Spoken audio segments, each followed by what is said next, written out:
গল্প তিমিরে ফোটা গোলাপ। দশম পর্ব। লেখনীতে তানিয়া শেখ। পরদিন যখন ইসাবেলার ঘুম ভাঙল তখন সকাল গড়িয়ে দুপুর। আজ সূর্য ওঠেনি। তাপমাত্রা নেমে গেছে। জানালার বাইরে তুলোর মতো তুষার পড়ছে। সারারাত জ্বলতে থাকা ফায়ারপ্লেসের আগুন নিভে ছাইয়ে চাপা পড়েছে। এই সুযোগে বাইরের হাড় কাঁপানো শীত ঢুকে পড়েছে ইসাবেলার কক্ষে। লেপটা আরো ভালো করে জড়িয়ে নিল। একটু নড়াচড়া করতে ব্যথায় দাঁত কামড়ে ধরে। Shameless beast. ইসাবেলা জানে এই শব্দটি শুনলে নিকোলাসের ইগো সন্তুষ্ট হতো। রাতের উষ্ণ মুহূর্ত মনে পড়ে যায়। এখনো যেন অনুভব করছে নিকোলাসের স্পর্শ। লজ্জায় বালিশে মুখ গুজে রইল। সমস্ত শরীরে ক্লান্তি আর অদ্ভুত এক ভালো লাগার স্পর্শ জড়িয়ে আছে। নিকোলাস যে বালিশে মাথা রেখেছিল, যে পাশে শুয়েছিল সেদিকে তাকালে বৃহৎ শূন্যতার গিরি তৈরি হয় হৃদয়ে। ওকে না দেখা পর্যন্ত এই শূন্যতার শেষ নেই। হঠাৎ গলার কাছে চিনচিনে ব্যথা টের পেল। গতকাল নিকোলাস মিলন মুহূর্তে ওর রক্ত পান করেছে। ব্যথা আর সুখের চরম উত্তেজনায় উন্মাদ, দিশেহারা করে ছেড়েছিল। দেহ নিয়ে, সৌন্দর্য নিয়ে হীনম্মন্যতা যা ছিল সব যেন এই চাদরে দলিত মথিত হয়েছে। জীবনের বিশেষ এই মুহূর্তটিকে ইসাবেলার জন্য চিরস্মরণীয় এবং সবচেয়ে মধুর করেছে নিকোলাস। শুষ্ক ঠোঁটে লাজুক হাসি জেগে ওঠে। বেলা, জেগেছ? তাতিয়ানা দরজা ধাক্কা দিয়ে ঢুকে পড়ল। ওর কোলে তাসা। পেছনে পেছনে আজ্ঞাকারী দাসীর ন্যায় এলো রেইনি। ইসাবেলা অপ্রস্তুত হয়ে পড়ে। ভাগ্যিস ওর পরনে নাইটি ছিল। কিন্তু সেটাও এই মুহূর্তে নিরাপদ নয়। সর্বাঙ্গে স্বামীর ভালোবাসার স্মৃতি বহন করছে। তাতিয়ানা দেখে ফেললে সর্বনাশ হয়ে যাবে। থুতনি পর্যন্ত লেপ টেনে নিল। ঘুমের ভান ধরে পড়ে থাকা সবচেয়ে নিরাপদ এই মুহূর্তে। কান খাড়া করে আছে। না, আর তো ওদের পায়ের শব্দ শুনতে পাচ্ছে না। চলে গেল কি? ওহ! গালে কামড়ের ব্যথায় চকিতে তাকালো। তাসা অশিয়রে দাঁড়িয়ে আছে। মুক্তোর মতো সাদা দাঁত বের করে হাসছে। খালার আর্ত আরক্ত মুখ দেখে খুব যেন মজা পেয়েছে। Bell, Bell. বাবার মতোই ডাকে খালাকে। আদুরে হাতে খালার গালটাতে হাত বুলিয়ে দেয়। কাজটা যে মায়ের প্ররোচনায় করেছে। নয়তো কি খালাকে কষ্ট দেয়। ইসাবেলার রাগ উবে যায় ওর মুখে নিজের নাম শুনে। ইচ্ছে করে দুহাতে জড়িয়ে মুখ ভরে চুমু দিতে, আদর করতে। এবার তুই তাসাকে নিয়ে যা। স্মিত হেসে বলল রেইনিকে তাতিয়ানা। মেয়েটি হাসল না। কিংবা বলা যায় হাসেই না। দিনে দিনে বাড়তে থাকা ওর গম্ভীরতা তাতিয়ানাকে অস্বস্তি দেয়। রেইনি নীরবে মাথা নাড়িয়ে তাসাকে কোলে তুলে নিল। আশ্চর্যের কথা, তাসা আপন পিতামাতা থেকেও এই মেয়ের সান্নিধ্য এখন বেশি পছন্দ করে। একটা গম্ভীর বালিকাকে কোনো শিশু কি করে এত পছন্দ করতে পারে? ওরা দুজন চলে যেতে তাতিয়ানা কোমরে হাত রেখে বোনের দিকে ঘুরে দাঁড়ায়। তাহলে তুমি ঘুমের ভান ধরে পড়েছিলে? জানতে পারি কেন? প্রশ্ন করল তাতিয়ানা। ইসাবেলা ঠোঁট শক্ত করে বলে। এমনিতেই। তুমি কিন্তু কাজটা ভালো করনি। মাদ্রিকে বলে দেব মেয়েকে তুমি বিপথে নিচ্ছ। বিপথে? ভ্রু তুলল তাতিয়ানা। হ্যাঁ, ওর নিষ্পাপ মস্তিষ্ককে ম্যানুপুলেট করছো। বনের রাগ কেন যেন মাঝে মাঝে উপভোগ করে তাতিয়ানা। বিছানার ওপর পাশে যেতে যেতে বলল। অহ! এখন আমি ম্যানুপুলেটিভ মা হয়ে গেলাম। হলে হয়েছি। তোমার মতো অলস আর ঘুম কাতুরে বোনকে শায়েস্তা করতে মেয়েকে আরো ম্যানুপুলেট করব। 100 বার করব। কি শয়তান মার্কা বনি না দিয়েছে আমাকে ঈশ্বর। বেচারা মাতভেই। মাঝে মাঝে ওর জন্য আমার চিন্তা হয়। বেচারা মাতভেই। হাউ! ও কোনো বেচারা টেচারা নয়। তারপর বিড়বিড় করে বলে, তোমার ওই বেচারা মাতভেই আমাকে বেচারি করে ছাড়ে তা কি জানো? জানলে যে তুমি আর মা খুশিতে লাফিয়ে উঠবে সে আমি খুব ভালো জানি। হঠাৎ মনে হয় ওর গাল দুটো গরম হয়ে উঠেছে। ইসাবেলা লক্ষ্য করার আগে ঘুরে ওপর পাশের জানালা খুলে দিতে উদ্যত হয়। জানালা খুলছো কেন? শীতে মেরে ফেলবে। গলা ঝেড়ে জানালা না খুলে ফিরে এলো তাতিয়ানা। বিছানায় বসতে গেলে চেঁচিয়ে ওঠে ইসাবেলা। বসবে না ওখানে? ভ্রু কুঁচকে যায় তাতিয়ানার। কেন? ইসাবেলা কি করে বলবে ওখানে ওর নিকোলাস শুয়েছিল? ওই স্থানে অন্য কেউ বসলে ভালো লাগবে না। উমাম! কি উমাম করছো বলো তো? এখানে বসলে সমস্যা কি? রাতে হিসু করে দাওনি তো? তাতিয়ানার পুনরায় বসতে গেলে ফের চেঁচিয়ে ওঠে ইসাবেলা। বসবে না? মেজাজ কিন্তু খারাপ করছো এবার তুমি ইসাবেল। বিরক্ত হলো তাতিয়ানা। কাল রাতে ওই পাশে কার্ল ঘুমিয়েছিল। তুমি নিশ্চয়ই কার্লের শোয়া জায়গায় বসবে না। আমি হিসু করিনি, তবে ও করেছে। গন্ধ পাচ্ছ না? না কুচকে বলল। কি গন্ধ? কার্ল এ বাড়ির নতুন পালিত কালো বেড়াল। ছোটবেলা থেকেই বেড়াল অপছন্দ তাতিয়ানার। কার্লোকে তো আরো বেশি। এই দুটো একে অপরকে সহ্য করতে পারে না। তাতিয়ানার ব্যবহারিক কোনো জিনিস সামনে পেলে তাতে মলমূত্র করবেই কার্ল। নানার প্রিয় না হলে এই কার্লোকে তাতিয়ানা মেরাই ফেলতো মনে হয়। মানুষ আর প্রাণীতে এমন শত্রুতা থাকতে পারে তা ওদের না দেখলে ইসাবেলা জানতই না। তাতিয়ানার গা রিরি করে উঠল। লাফ দিয়ে সরে গেল 4 হাত দূরে। ইয়াক! মুড একেবারে নষ্ট হয়ে গেছে তাতিয়ানার। কি যে বলতে এসেছিল তাও ভুলে গেল। এই রুমে এসেছিল প্রসন্ন মনে। এখন রাগে ঘৃণায় তিক্ত ভেতর। বিছানার দিকে আবার তাকালো। মনে হলো কার্ল ওর সামনেই বিছানায় মূত্র ত্যাগ করছে। তারপর হাত নাড়িয়ে ইশারায় কাছে ডাকছে। না, আর এক মুহূর্ত নয় এখানে। দরজার দিকে গিয়ে হঠাৎ থমকে গেল। কি ভেবে বনের দিকে তাকিয়ে বলল, খুব গন্ধ তাই না ইসাবেল? হুম, খুব। নাক চেপে অভিনয় করল ইসাবেলা। তাতিয়ানা দ্রুত পায়ে ওর জানালার কাছে এলো। দুহাতে ঠেলে জানালা খুলতে শো শো করে কনকনে ঠান্ডা বাতাস ঘরে ঢুকলো। কি করছো তুমি? বন্ধ ঘরে গন্ধ একটু বেশি লাগে। এখন আরাম পাবে তুমি। ইসাবেলা স্পষ্ট দেখতে পায় তাতিয়ানার ঠোঁট বেঁকে গেছে। রাগে চেঁচিয়ে ওঠে, Tatiana, I hate you. And I love you my dear sister. হাসতে হাসতে বেরিয়ে গেল তাতিয়ানা। কি যেন বলতে এসেছিল ইসাবেলাকে। ধাত পরে মনে করবে। রাতে নিকোলাস এলো। কেন যেন খুব লজ্জা করছিল ইসাবেলার। নিকোলাস ওর ঠোঁটে চুমু দিয়ে বলল, চলো আজ তোমায় আমার দুর্গে নিয়ে যাব। যেখানে তুমি থাকো। হুম। নিকোলাসের বলতে ইচ্ছে করছিল, যেখানে আমরা থাকব। কিন্তু রিয়েলিটি হলো, ইসাবেলা ওখানে কেবল বেড়াতে যাবে, থাকতে নয়। প্রাচীন নির্জন ভুতুরে বাড়িতে কি মানুষ থাকতে পারে? নিকোলাস ওকে নিয়ে চলল নিজের আবাসস্থলে। এই প্রথম স্বামীগৃহ যাচ্ছে। ভীষণ এক্সাইটেড ফিল করছে ইসাবেলা। দুর্গে পৌঁছে সরাসরি বাগানে নিয়ে এলো নিকোলাস ওকে। প্রাচীন, জরাজীর্ণ এই দুর্গে একমাত্র এই স্থানটিতে প্রাণের রেশ আছে। বাতাসে ফুলের সুবাস। দিনের বেলা পাখির কিচিরমিচির শোনা যায়। নিকোলাস দূরে দাঁড়িয়ে রাতে ঝিঝির ডাক শোনে। কাছে গেলে ওরা চুপ করে যায়। পিশাচকে বুঝি ওরাও ভয় করে। ওদের সাথে কথা বলা গেলে নিকোলাস বলতো, ভয় কেন পাস রে তোরা? আমার রুচি অনেক হাই বুঝলি। তোদের খাবো না। ডাক, প্রাণ খুলে ডাক। ইসাবেলার হাত ধরে বসলো এক পাশের বেঞ্চে। কোনো এক কারণে খুব বেশি ঠান্ডা নয় এ স্থান। এখন তুষার পড়ছে না। মেঘমুক্ত আকাশে তারার মেলা। রূপলি থালার মতো চাঁদ। এখানে বসে দূরের সাদা বরফের সমতল সাদা চাদরের মতো মনে হয়। অন্য পাশে বিশাল ঘন বন। রাতের সৌন্দর্যে অভিভূত হয় ইসাবেলা। নিকোলাস ফের ওর শীতল ঠোঁটে চুমু দেয়। ইসাবেলা দীর্ঘ করে সেই চুমু। হঠাৎ নিকোলাসকে চমকে দিয়ে বিয়ের ব্যান্ড পার্টির মতো বেজে ওঠে ঝিঝি পোকা। আজ নিজের ভেতরের শূন্যতা টের পায় না নিকোলাস। বড্ড সম্পূর্ণ, সন্তুষ্ট মনে হয়। ইসাবেলা যদি আরো আগে আসতো ওর জীবনে। সেই মানব যৌবনবেলায়। এক হাতে ইসাবেলার কোমর জড়িয়ে টেনে নিল খুব কাছে। আদুরে বেড়ালের মতো গুটিসুটি হয়ে রইল ইসাবেলা। মাথাটা নিকোলাসের কাঁধের কাছে, মুখ গলায় লুকানো। ভালো লাগায় দুচোখ বুজে এলো ওর। নিকোলাস মাথার ওপর চুমু খেয়ে বলল, ঠিক আছো তুমি? হুম। সত্যি। ইসাবেলা চোখ খুলল। নিকোলাসের শার্টের বোতাম নিয়ে খেলতে খেলতে নিচু গলায় বলল, ঠিক আছি আমি। কাল নিজের নিয়ন্ত্রণ হারিয়ে ফেলেছিলাম। আম সরি, লাভ। নিকোলাস। বললাম তো ঠিক আছি। চিন্তা করো না। মনে মনে বলল, তুমি নিয়ন্ত্রণ হারিয়েছিলে। আমিই ছিলাম যে তোমাকে নিয়ন্ত্রণ হারাতে বাধ্য করেছিল। নির্লজ্জ নতুন বউ।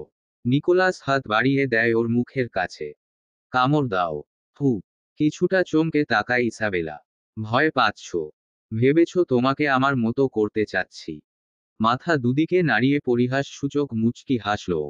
আবার বলল, তা যদি পারতাম তবে বোধহয় ভালো হতো। কিন্তু তোমাকে ভালোবেসে সাধুপুরুষ হচ্ছি। না, কোনো অভিযোগ করছি না। তোমার ভালোবাসা সত্যি যেন ঈশ্বরের দূত, যে আমার মাঝের পাপীকে ধীরে ধীরে একজন সাধু পুরুষে বদলে দিচ্ছে। আমি বুঝেও এবার চুপ করে আছি। কোথাও না কোথাও ঈশ্বরকে জিতিয়ে দিতে সাপোর্ট করছি। কেন করছি জানো? তোমার ভালোর জন্য। তোমার জন্য সব করতে পারি, বেলা। সাধুপুরুষের মতো নিঃস্বার্থ হওয়া সেখানে কিছুই না। ইসাবেলা ওর হাতটা ধরে কামড় দিল। ও যদি ওর জন্য পিশাচ থেকে সাধুপুরুষ হতে পারে, ইসাবেলা পিশাচ হতে পারবে না। তাছাড়া ওর প্রতি বিশ্বাস স্থাপনের ওয়াদা করেছিল। যথেষ্ট, বেলা। নিকোলাসের রক্তের ঝাঁঝালো ধাতুরূপ স্বাদ ক্রমশ মিষ্টি আর নেশাযুক্ত হতে লাগল। ইসাবেলা নেশাগ্রস্তের মতো চুষছে। বেলা, থামো, সতর্ক করল নিকোলাস। ইসাবেলা যেন শুনতাই পায়নি। বাধ্য হয়ে ইসাবেলার ওর পেছনের চুল ধরে টেনে ওর মুখ থেকে হাতটা সরিয়ে নেয়। থামতে বলেছি। রক্তমাখা ঠোঁটটা জিহ্বাতে চেটে মুখটা পছন্দের খাবার না পাওয়া শিশুর মতো করুণ করে। টের পাচ্ছ কিছু? ইসাবেলা সপ্রশ্নে ওর দিকে তাকায়। কি টের পাবে? ব্যথা। তোমার দেহের ব্যথা কি টের পাচ্ছ? আশ্চর্য হয় অনুভব করল ওর দেহের সেই ব্যথাগুলো উপশম হয়েছে। নিকোলাস হাসল। আরো ঘনিষ্ঠ হয়ে বলল, তোমার স্বামীর রক্তের ম্যাজিক দেখলে তো? পুরো 2 সপ্তাহ ঘুরানোর পর অবশেষে দেখা দিল ড্যামিয়ান। রিচার্ড বসা থেকে উঠে দাঁড়ান। 2 সপ্তাহের চেপে রাখা ক্ষোভ চোখে মুখে প্রকাশ পেল। ভয় পান বলে তা চেপে রাখবেন না। তাকে এভাবে অপদস্থ করার কোনো হক ড্যামিয়ানের নেই। নেহাত সিংহাসনটা চান বলে ওর কাছে নত হয়েছেন। নিকোলাসটা যদি তার প্রতিপক্ষ হয়ে না যেত তবে কি এই ড্যামিয়ানের সাহায্য ভিক্ষা চাইতেন? সিংহাসন একবার দখলে আসুক সব শালাকে দেখে নেবেন। ক্ষমতা, লোভ মানুষকে যেমন নীচ করে তেমনি মস্তিষ্কের সুস্থতা বিনষ্টেও বড় ভূমিকা রাখে। লোভের চাকচিক্যে নিজের বোকামিও দেখতে পায় না। তুমি নিজেকে কি? পার্টনার, ভীষণ মিস করেছি তোমাকে আমি। এমনভাবে ড্যামিয়ান তাকে আলিঙ্গন করল যেন পুরনো কোনো বন্ধুকে বহুদিন পর দেখতে পেয়েছে। রিচার্ড রাগটা বাধ্য হয়ে গিলে ফেললেন। স্বার্থের জন্য এইটুকু না করে উপায় কি? রাগটা জমা থাক ভেতরে। সিংহাসনের জন্য কত কি না করতে হবে। আলিঙ্গন মুহূর্ত বেশিক্ষণ স্থায়ী হল না। রিচার্ডকে আসন দেখিয়ে নিজ চেয়ারে গিয়ে বসল ড্যামিয়ান। টি টেবিলের দুপাশে দুজন। রিচার্ড কিছু বলতে যাচ্ছিলেন, কিন্তু ভেতর ঘর থেকে একজন সুশ্রী তরুণীরা আগমনে থেমে গেলেন। তরুণীটির পরনে খোলামেলা 2 টুকরো ছোট পোশাক। উৎকট সাজ। হাতে মদিরা ও পানপাত্রের ট্রে। মেয়েটি তাকে একটি সুরা পাত্র ধরিয়ে দিয়ে আরেকটা নিয়ে বসল ড্যামিয়ানের উরুর ওপর।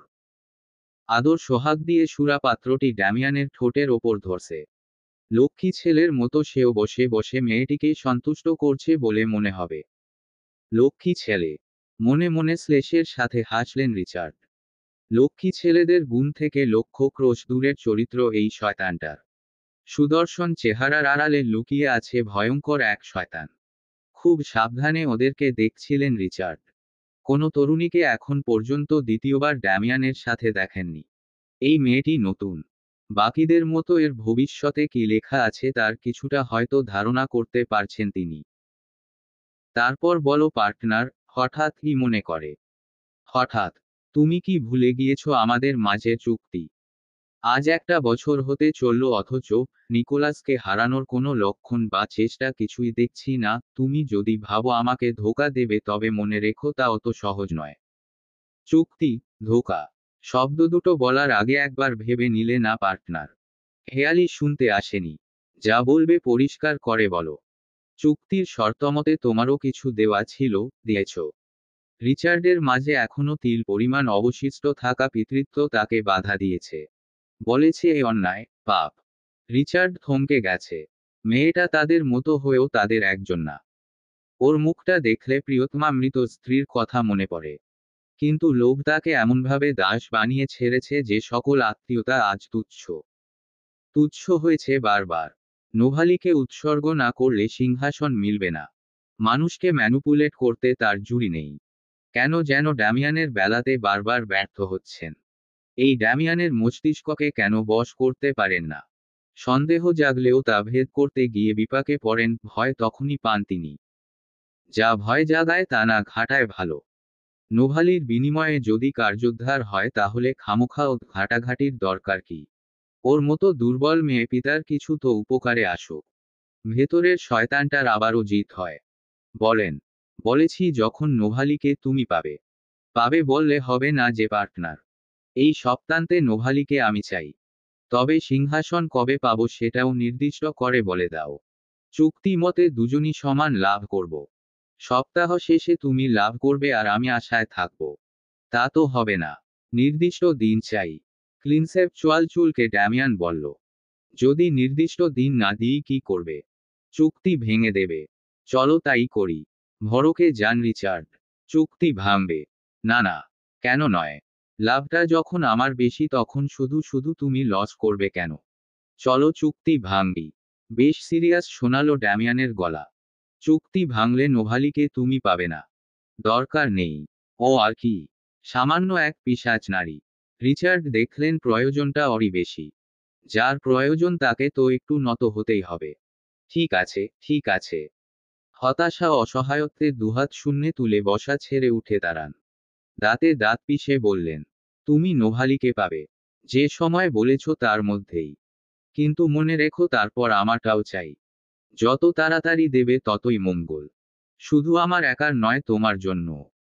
কারণ বেশিদিন বোনের নিখোঁজ সংবাদ গোপন থাকবে না নিকোলাসের কাছে। ও জানলে কি হবে আর বোধ হয় তোমাকে মুখে বলার প্রয়োজন হবে না। আসি। এক প্রকার ক্ষুব্ধতার সাথে দরজার দিকে হেঁটে গেলেন। ডার্লিং, নোভালিটা কে? কোলের তরুণীটি আহ্লাদিত গলায় প্রশ্ন করতে ড্যামিয়ান রিচার্ডের দিকে দৃষ্টি স্থির রেখে জবাব দেয়, আমার মিস্ট্রেস। রিচার্ডের পা থামে। ড্যামিয়ান মুচকি হাসল তাই দেখে। রিচার্ড বেরিয়ে যেতে তরুণীরা ঠোঁটের ওপর ঠোঁট বসিয়ে দিল।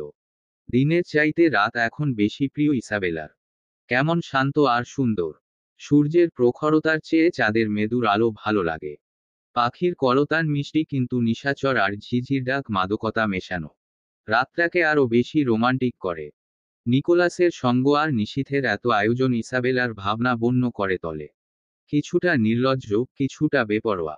নিজেকে ভিন্ন ভিন্নভাবে আবিষ্কার করে তখন। আর 5টা কাপলের মতো হানিমুন হয়নি বলে মোটেও আফসোস নেই। নিকোলাস রোজ নতুন নতুন মনোরম স্থানে নিয়ে যায়। চাঁদের আলোয় পরস্পরের কাছে আছে। আজকাল আর ওই কয়েকটা অশ্ন চুমু আর আলিঙ্গনে মন ভরে না। আরও কাছে চায়। মন ছাড়িয়ে দেহের সেই তীব্র আকর্ষণকে উপেক্ষা করার ক্ষমতাকার।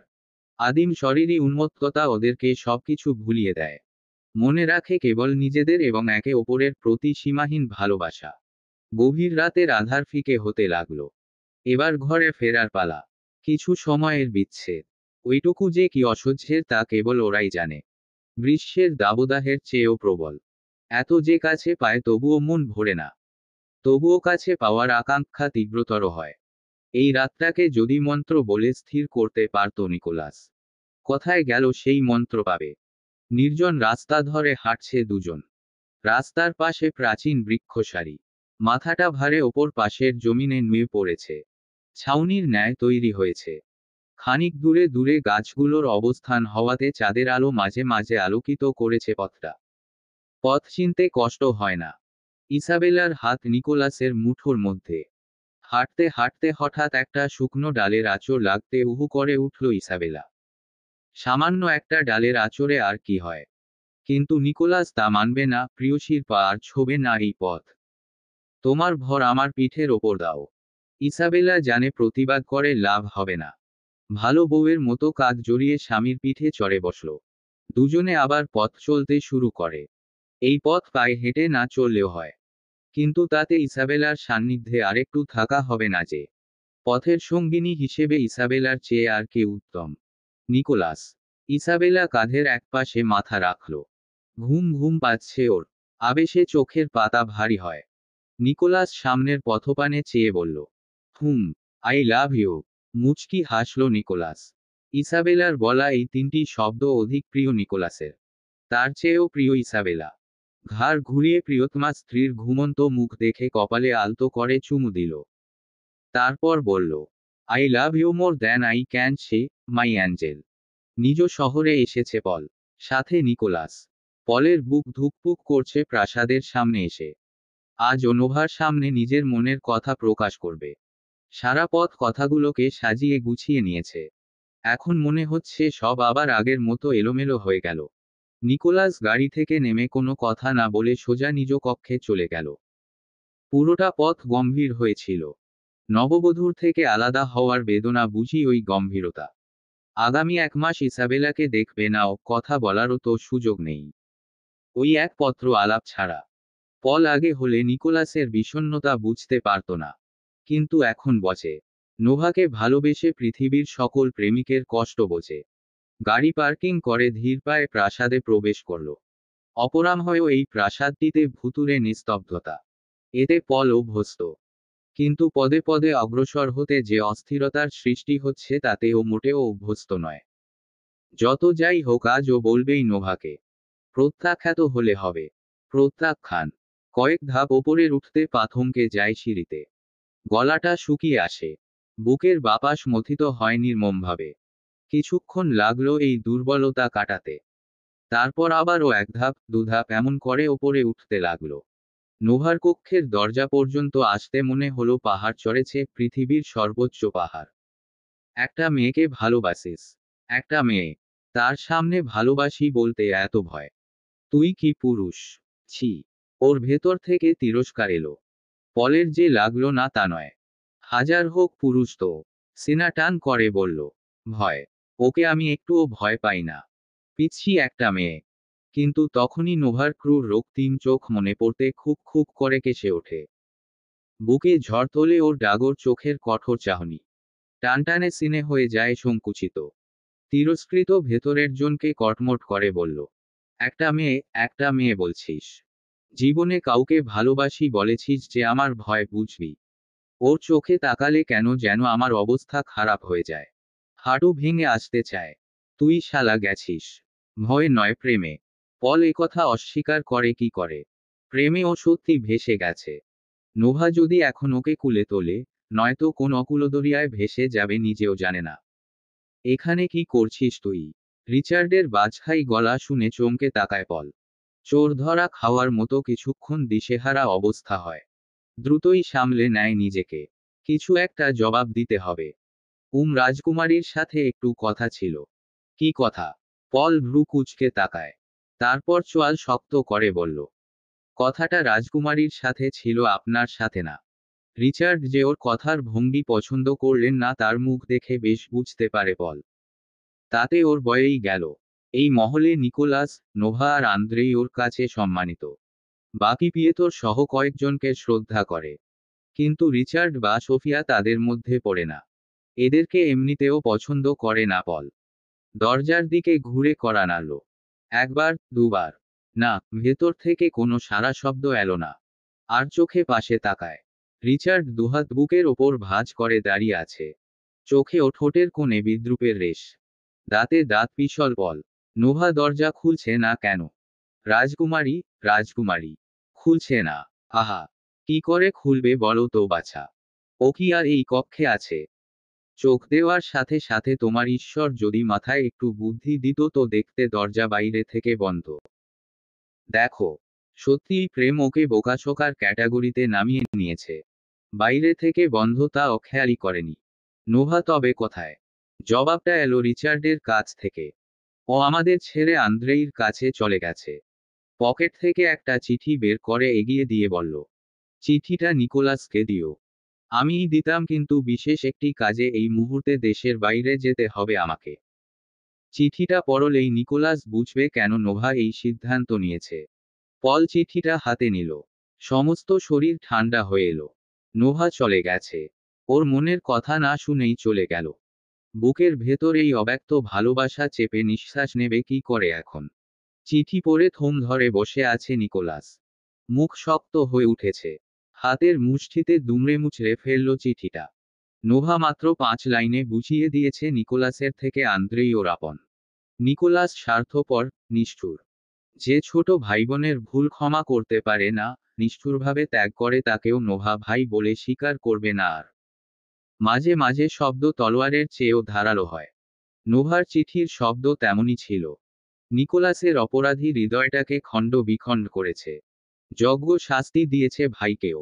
চলে গেছে নিকোলাসকে ছেড়ে। দোষ কার? নোভালির? না, নিকোলাস আবার নিজের দোষে আপনজন হারালো। আপন মায়ের পেটের বোন ওকে ছেড়ে গেল এবার। আর কে রইল ওর পাশে? ইসাবেলা। ইসাবেলা ছাড়া আর কেউ রইল না নিকোলাসের। সেও কত দূরে। দুচোখ বুজে এলো। রাগটা একপাশে সরিয়ে ভাইবোন দুটোকে ক্ষমা করলে আজ এই শূন্যতা অনুভব করতে হতো না। এত নিষ্ঠুর, নির্দয় কেন হয়েছিল? অসময়ে অনুশোচনা করে লাভ কি? তাতে তো আর নোভা ফিরে আসবে না। তাছাড়া আন্দ্রেইর কাছেই ভালো থাকবো। ওর মতো নোভাকে অবহেলা করবে না, কষ্ট দেবে না ও। যথাযোগ্য সম্মান ও স্নেহ ভালোবাসা পাবে। আপনজনদের ভালোবাসতে কার্পণ্য করে না আন্দ্রেই। প্রকাশের বেলাতেও না। স্বজনপ্রীতি খুব। বিশেষ করে নোভা ও বড় ভাইয়ের প্রতি। এখানেই জিতে গেল ওর থেকে আন্দ্রেই। আমাদের ওকে খুঁজতে যাওয়া উচিত। বেশি দূর হয়তো যায়নি, বলল পল। নিকোলাস চোখ বন্ধ করেই মাথা নাড়ায়। কোনো দরকার নেই। থাকতে দে ওদেরকে ওদের মতো। কিন্তু পল, সতর্ক করল নিকোলাস। এখন যা এখান থেকে। একা থাকতে দে আমাকে। যা। পল চুপচাপ মাথা নুয়ে দরজার দিকে এগিয়ে গেল। ইসাবেলা থাকলে ভালো হতো। একমাত্র ওই তো নিকোলাসের মন গলাতে পারে। দরজার কাছে যেতে নিকোলাস আবার ডেকে ওঠে। পল, আমি পৃথিবীর সবচেয়ে খারাপ ভাই, তাই না রে? খুব খারাপ, খুব খারাপ। পল ঘাড় ঘুরিয়ে তাকালো। নিকোলাস ঠিক আগের মতোই বসে আছে। শেষ লাইন মন্ত্রের মতো উচ্চারণ করছে। বোন হারানোর ব্যথা ওর মুখে স্পষ্ট দেখতে পেল। পলের মনে হঠাৎ প্রশ্ন জাগল, নোভা কি সত্যি মনে করে ওর ভাই পৃথিবীর সবচেয়ে খারাপ ভাই? এই ভাইকে পরিত্যাগ করাই শ্রেয়। পল কেন তবে একমত হতে পারছে না। এরপরের কয়েকদিন নিকোলাস এবং পলের মধ্যে নোভালিকে নিয়ে কোনো কথা উঠল না। পল ভেবেছিল আস্তে আস্তে বুকের ব্যথাটা সহনীয় হবে। ক্ষণে ক্ষণে শ্বাসরুদ্ধ হয়ে আসার সমস্যাও একসময় ঠিক হয়ে যাবে।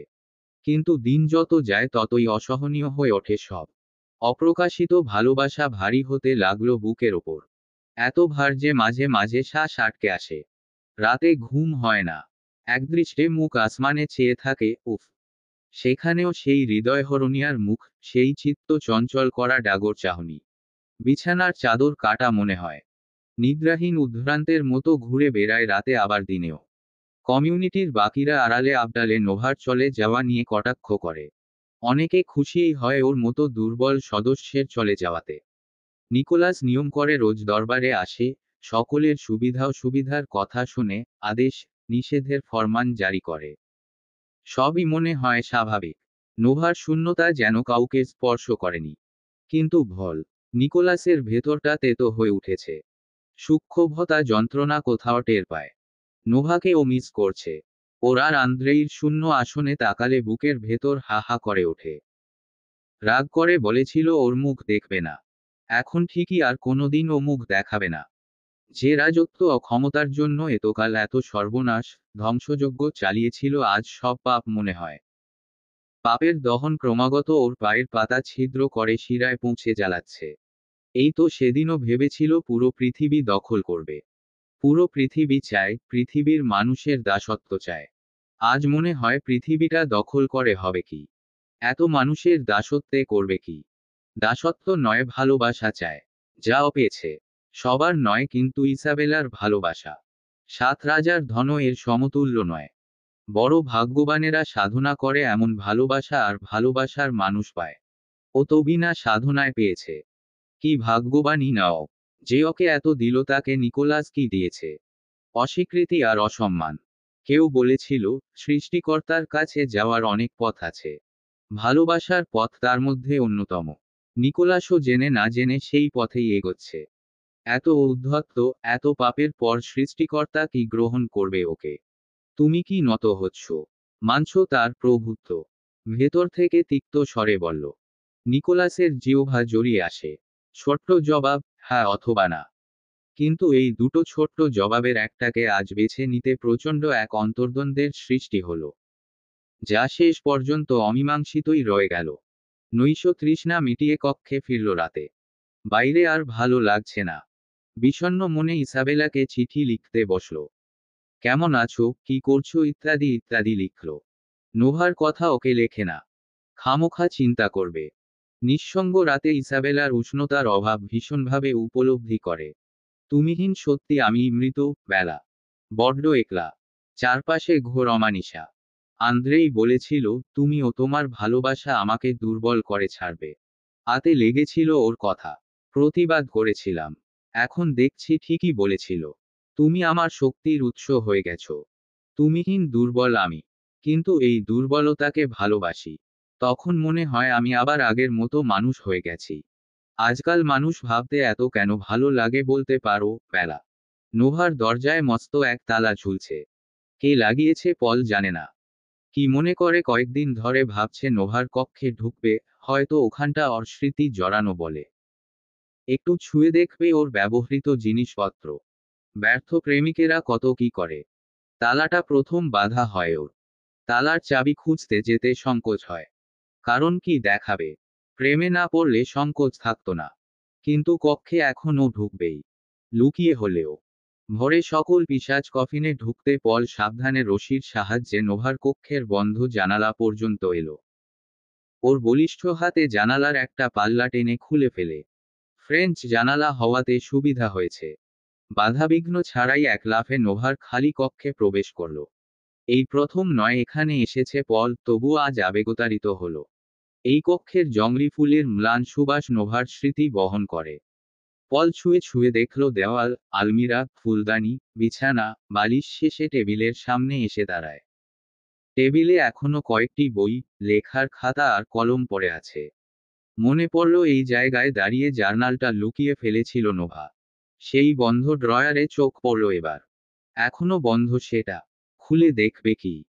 নোভাকে দেখতে চাওয়া ছাড়া পলের জীবনে এই মুহূর্তে দ্বিতীয় কোনো বাসনা থাকলে তবে তা ওর জার্নালটি পড়া। কিন্তু দুটোই অসম্ভব। নোভা জার্নালটি কাজ ছাড়া করবে না। ওর জীবনৃত সময়ের শীত, বসন্ত, গ্রীষ্ম, বর্ষা সবই ওতে রয়েছে। প্রকৃতি নয় বলেই সব গোপন করে। কিন্তু পোলের যে খুব জানতে ইচ্ছে হয় সেসব। বিবেকের সাথে এক চোট লড়ে একসময় ড্রয়ারটা খুলল। হতাশ হবে ভেবে নিশ্চিত ছিল। তবুও কেন খুলতে গেল? সব প্রশ্নের জবাব দেওয়া যায় না। আশ্চর্য। ওই তো জার্নাল। পল আস্তে আস্তে ওটা হাতে তুলে নেয়। খোলে না। অনিমিক চেয়ে আছে। হঠাৎ যেন ভাবোদয় হলো এমনভাবে কক্ষের চারিদিকে তাকালো। জার্নালটা রেখে দৌড়ে গেল আলমিরার কাছে, খুলল ওটা। কাপড় অগোছালো। কিছু কাপড় নেই। জুয়েলারি বক্স খুলে দেখল এবার। শূন্য। তবে কি সত্যি স্বেচ্ছায় গেল নোভা? পল তবুও ভালো করে আলমিরা ঘেঁটে দেখছে। ঠিক তখনই চোখে পড়ল জিনিসটা। একদম নিচের তাকের অগোছালো কাপড়ের ভাঁজে চকচক করছে। কাপড়টা সরাতে বেরিয়ে এলো নোভার প্রিয় আংটি আর হার। পেঁচিয়ে আছে একটার সাথে অপরটা। পলের সন্দেহ প্রবল হতে লাগলো। ভালো করে সবকিছু দেখছে। সব ঠিক নেই। এত তারা কিসের ছিল নোভার? ভাইকে ঘৃণা করে, তাই বলে এত তারা? গুছিয়ে কিছু নেবে না। এমনকি এই জার্নাল, যা ওর এত প্রিয় সেটাও না। পলের মুখের রক্ত সরে গেল। মনে পড়ল নোভা এর আগেও কিডন্যাপ হয়েছিল। এবারও এমন কিছু হলো কি? জার্নালটা কোমরে গুজে বের হয়ে এলো নোভার কক্ষ থেকে। নিকোলাসের জেগে ওঠা পর্যন্ত অপেক্ষা করতে হবে। নোভার খারাপ কিছু হওয়ার আশঙ্কায় অস্থির থাকতে পারছে না। দুপুরের পরে নিকোলাস কফিন ছেড়ে নিজের কক্ষে যেতে চিন্তিত পলকে দেখল। কি হয়েছে? দুর্বল গলায় জানতে চাইল। রক্ত তৃষ্ণা পেয়েছে ওর, মনে মনে বাইরে যাবার জন্য প্রস্তুতি নিচ্ছিল। কিন্তু পলের মুখ দেখে বুঝল তাতে বাধা পড়বে। নোভা আন্দ্রেইর কাছে যায়নি। মনিব, কি বলতে চাস? চকিতে ঘুরে তাকালো ওর মুখের দিকে ফের। পল একে একে সব খুলে বলতে গম্ভীর হয়ে যায় নিকোলাস। চেয়ার টেনে বসে পড়ে। কেমন যেন লাগছে, তৃষ্ণার্ত বলে নয়। দরবারের কোথাও চিঠিটা ফেলে দিয়েছিলাম। সবার শেষে আমিই বের হয়েছি ওখান থেকে। চিঠিটা এখনো দরবারের কোথাও পড়ে আছে। দৌড়ে গিয়ে নিয়ে আয় ওটা। ভালো করে আরেকবার দেখব। পল যাচ্ছিল আবার ডাকলো। জার্নালটা দিয়ে যা। জার্নালটা এখনো জামার নিচে লুকিয়ে রেখেছে পল। খুলে দেখেনি, কিংবা বলা যায় দেখতে পারেনি। নিকোলাস নিলে খুলে পড়ে দেখবে। নোভা যখন জানবে নিশ্চয়ই খুশি হবে না। ওর ইতস্তত দেখে ধমকে ওঠে নিকোলাস। আমার মনে হয় জার্নালে ওর নিখোঁজ হওয়া সম্পর্কে তেমন কিছু লেখা নেই। পল শুকনো ঢোক গিলল। নিকোলাস বলল, তবু ওটা আমার দেখতে হবে। দে এদিকে। পলের হাত অসাড় হয়ে আসে। নিকোলাসের চোখের রং বদলে গেছে। ভয়ঙ্কর দেখাচ্ছে। পল কি করবে এখন? ওর দেরি অসহ্য হয়ে ওঠে নিকোলাসের কাছে, হাতটা চেয়ারের আর্মরেস্ট খামচে ধরেছে। পল। বজ্রনির্ঘোষের মতো শোনা গেল। পল না চাইতেও দিতে বাধ্য হয়। খপ করে কেড়ে নিয়ে খুলতে গিয়ে আবার পলের পাথর হয়ে থাকা মুখটার দিকে তাকালো। এখনো গেলি না। পল দ্রুত পায়ে বেরিয়ে গেল। যেতে যেতে নিজেকে সহস্র তিরস্কার করে। জার্নালের কথাটা না বললেই হতো। কেন যে বলল? নোভা ফিরে এসে যখন জানবে পলকে আরো বেশি ঘৃণা করবে। পুরো দরবার খুঁজেও চিঠির চিহ্ন পেল না। হতাশ হয়ে ফিরে এলো নিকোলাসের কক্ষে। নিকোলাস চোখ বন্ধ করে বসে আছে। জার্নালটা এখনো ওর কোলের ওপর। এক হাতে শক্ত করে ধরে আছে। পলের উপস্থিতি টের পেয়েও তেমনই রইল। নোভার চিঠিটা পেলাম না। নিকোলাস উঠে জার্নালটা সশব্দে পাশের টেবিলের ওপর আছড়ে ফেলল। তুই এটা পড়েছিস? কি? জার্নালটা পড়েছিস তুই? চিবিয়ে চিবিয়ে বলল নিকোলাস। পল মাথা নাড়ায়। না, ওখানে কি নোভার হারিয়ে যাওয়া সম্পর্কে কিছু লেখা আছে? নিকোলাস জবাব দিল না। চুপ করে ওর দিকে অগ্নিচোখে চেয়ে রইল। পলের মুখে আজ রাজকুমারী নয় নোভা। পল সহজে মনিবের চোখে চোখ রাখে না। দৃষ্টি তাই পায়ের দিকে। কঠিন নীরবতা ভেঙে নিকোলাস বলল, রিচার্ডকে ডাক। রিচার্ড স্বাভাবিকভাবে এসে দাঁড়ালেন পুত্রের সামনে। কি হয়েছে? নোভা কোথায়? নিকোলাসের প্রশ্নে ভুরু কুঁচকে ফেললেন রিচার্ড। কেন চিঠি পাওনি? ওখানে তো সব লিখেছে ও। চিঠিও আপনাকে নিজে হাতে দিয়েছে। না, আমার চাকরের হাতে। তাকে ডাকা হোক। একটু পর 24-25 বছরের এক পিশাচ যুবক এসে দাঁড়ায় সেখানে। সোনালি চুলের মাথাটা অবনত করে অভিবাদন জানালো। নোভা তোর হাতে চিঠি দিয়েছিল। জি, কাউন্ট। কিছু বলেছিল? চিঠিটা হাতে দিয়ে বলেছিলেন, বাবাকে দিও। আর কিছু না? না, কাউন্ট। একটু ভাবল নিকোলাস। এই ফাঁকে চাকরটির ভীত রক্তশূন্য দৃষ্টি সাবধানে মনিবের দিকে যায়। রিচার্ড ইশারায় বুঝালেন সন্তুষ্ট হয়েছেন চাকরের অভিনয়। পল নোভার চিন্তায় ডুবেছিল। পাশে দাঁড়ানো দুজনের জড়যন্ত্র ওর নজর এড়িয়ে গেল তাই অনায়াসে। নিকোলাস চাকরটির দিকে তাকিয়ে বলল, ভালো করে ভেবে বল দেখি, সন্দেহজনক কিছু দেখেছিলি কিনা? চাকরটি ভাবল। সময় নিয়ে বলল, তেমন কিছু তো দেখিনি কাউন্ট। তবে তাকে খুব বিমর্ষ দেখাচ্ছিল।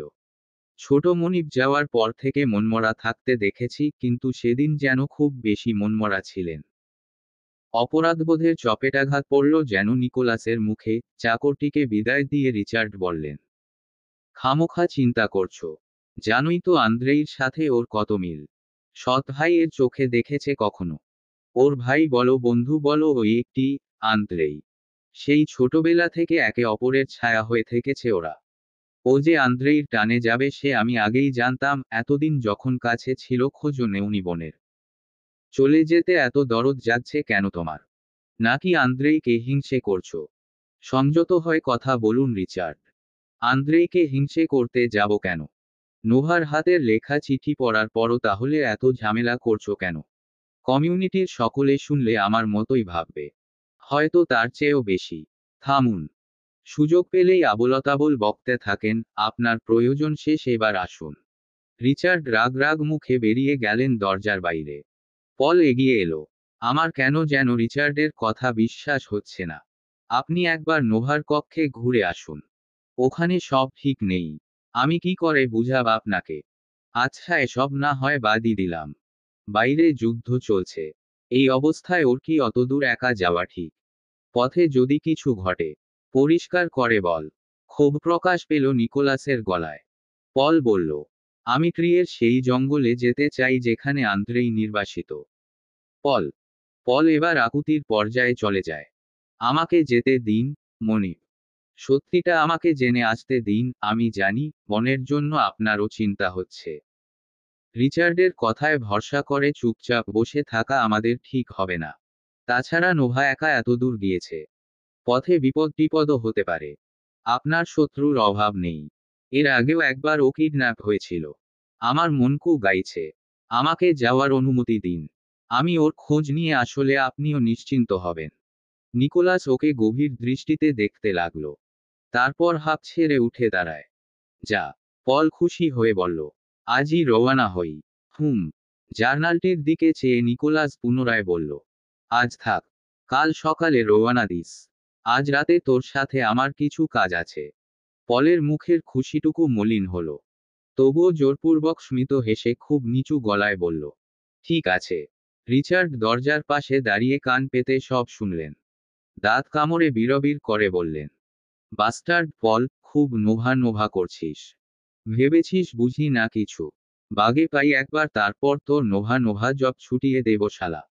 চন্দ্রদেবীর সামনে সূর্যদেবের দূত এসে বন্দনা জানালো। কি সংবাদ নিয়ে এসেছ? বললেন দেবী। আগাথার হদিস পাওয়া গেছে। দেবী স্বস্তির নিঃশ্বাস ছাড়লেন। কোথায়? পাতালপুরীর উপরিভাগে। দেবী অবাক হলেন। পাতালপুরীতে? তারপর বললেন, সূর্যদেব সেখানে কি করে পৌঁছালেন? আপনি তো জানেন সূর্যদেবের স্বভাব। সমস্ত উপরিমণ্ডল খুঁজেও যখন আগাথাকে পেলেন না ভীষণ রেগে গেলেন। ব্যর্থতা তার আত্মগরিমাকে আঘাত করে। পণ করলেন যে করেই হোক আগাথাকে খুঁজে বের করবেন। আমাদের কোথায় না পাঠিয়েছেন। শেষমেশ পাতালপুরীতে রাতের গুপ্তচরদের পাঠানো হলো। কোনো একটা কারণবশত ওদের সর্দার তাদের মিথ্যা বলেছিল। এর শাস্তি অবশ্য পরে সূর্যদেব তাকে দিয়েছেন। সূর্যদেব তবুও থামলেন না। গুপ্তচররা একসময় খবরটা দিল। এক জাদুর বোতলে বন্দি করা হয়েছে আগাথাকে। অমাবস্যার আধারের এক টুকরো কালোতে জড়িয়ে শূন্যে রাখা হয়েছে বোতলটা।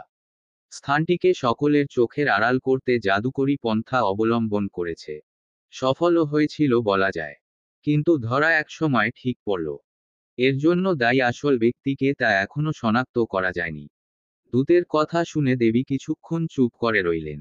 তারপর বললেন, আগাথা এখন কোথায়? সূর্যদেবের দূত কাউকে ডাকতে একটা বোতল হাতে একজন সেবক এগিয়ে এলো। ভেতরে অস্পষ্ট ধোঁয়াশা। তার মধ্যে আগাথার দুর্বল আত্মাটার এক ঝলক দেখলেন দেবী। 1349 সাল। নিজের অনাগত সন্তানের মায়ের লাশ সামনে নিয়ে বাকরুদ্ধ হয়ে বসে আছেন ম্যাক্স। রক্তাক্ত দুহাতে তাকিয়ে আছেন অপলক। বারবার সন্তানতুল্য প্রিয় নিকোলাসের ব্যথিত, আতঙ্কিত মুখটা চোখে ভাসছে। এই দুহাতে ওকে আঘাত করেছেন তিনি। আহ! সজোরে মেঝেতে কিল দিলেন পরপর কয়েকটা। জমিনটাকে ব্যথা দিতে নয়। নিজের এই দুহাত ওই ইট বিছানো শক্ত জমিনে আঘাত করে থেতলে ফেললেন। নিক, আমার নিক বাবা, ক্ষমা কর আমাকে। উবুহয়ে অঝরে কাঁদতে লাগলেন। আজ তিনি সব হারিয়েছেন। যার গর্ভে ছিল অনাগত সন্তান, সেই মায়াবতী কন্যাকে। অকাঙ্ক্ষিত হলেও সন্তানটি তার ঔরসজাত ছিল। আর নিকোলাস ঔরসজাত না হয়েও সে তো কম ছিল না। আজ এদের কেউই তার রইল না। আগাথাকে হারানোর চেয়ে ব্যথা আরো বেশি। আগাথা, সে কি ক্ষমা করবে তাকে? ইস, তোমার জন্য বড্ড দুঃখ হচ্ছে আমার ম্যাক্সওয়েল। রিচার্ডের পরিহাসের দুঃখ প্রকাশ শুনে চোয়াল শক্ত হয় ম্যাক্সের, কিন্তু মুখ তোলেন না। রিচার্ড আরেকটু এগিয়ে আসেন। একটু ঝুঁকে বলেন, আমার স্ত্রী সন্তান কেড়ে নিয়েছিলি তাই না? আহা! কিন্তু ওরা তো সব এখন আমার কাছে, আমার দখলে। তাহলে কেড়ে নেওয়ার খেলায় তুই তো হেরে গেলি। হেরে গেলি? না, কথাটা হবে তোকে আমি হারিয়ে দিয়েছি। আজ তোর চারপাশ শূন্য। না আগাথা আছে আর না নিকোলাস। আবার যার গর্ভে সন্তান ছিল। ম্যাক্স লাফিয়ে ওঠেন এবার। তার হাতটা সাঁড়াশির মতো রিচার্ডের গলা চেপে ধরে। গর্জন করে বলেন, শয়তান, তোকে আমি শেষ করে ফেলব। তোর মতো অমানুষের জন্য এই পৃথিবী না। রিচার্ড তার হাত থেকে মুক্ত হওয়ার জন্য ছটফট করেন। কিন্তু পারেন না। শ্বাসরোধ হয়ে এলো। কি করবেন এখন? দুয়ামুলে বশীভূত একটা বিশাল সর্পকে কাছে ডাকলেন।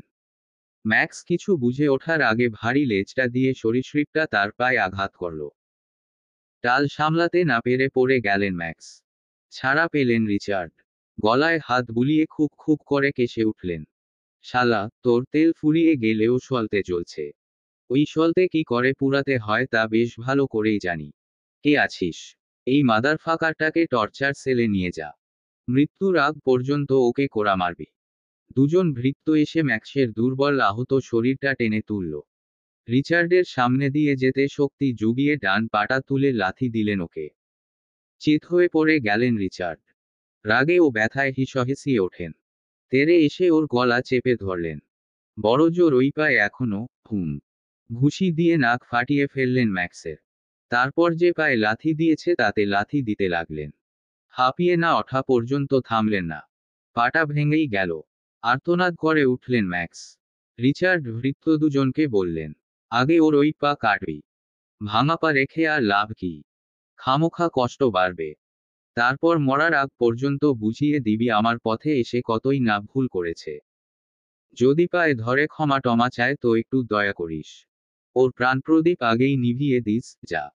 হেসে ওঠেন এবার ম্যাক্স। পাগলের মতো হাসতে হাসতে একসময় কেঁদে দিলেন। রক্তিম সজল চোখে চেয়ে বলেন, আমি যে কোন কুক্ষণে তোকে বিশ্বাস করেছিলাম তাই ভেবে সেই সময়কে অভিশাপ দিই।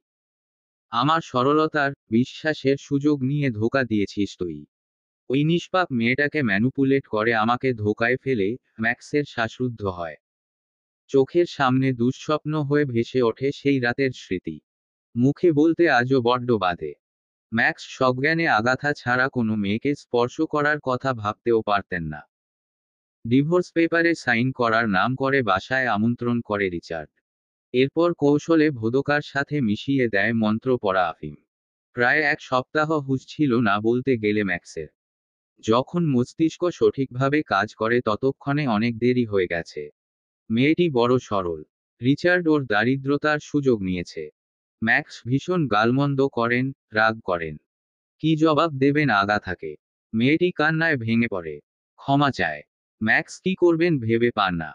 বিপন্ন, ক্রোধিত মুখে বেরিয়ে যান সেখান থেকে। লজ্জায়, অপরাধবোধে আগাথার সামনে যেতে পারেন না। কিন্তু এভাবে কতদিন? আগাথা, নিকোলাস ও নোভা ওর পথ চেয়ে বসে আছে। মনকে স্থির করেন ম্যাক্স। ফিরতে হবে ওদের জন্য। আগাথাকে সব বলবেন, আগাথা নিশ্চয় বুঝবে। ক্ষীণ আশা নিয়ে সিদ্ধান্ত নেন এবার তিনি বাড়ি ফিরবেন। কিন্তু আবার বাধা হয়ে দাঁড়ায় রিচার্ড। বেশ ক্ষমতা তখন ওর। ম্যাক্সের সকল দুর্বলতা নখদর্পণে বন্দি করে আনলো এই গহীন নির্জন স্থানে। সেখানে আগে থেকেই ছিল সেই মেয়েটি, যার সাথে এক সপ্তাহ একই বিছানায় রাত কেটেছে ম্যাক্সের। মেয়েটি তখন অন্তঃসত্ত্বা।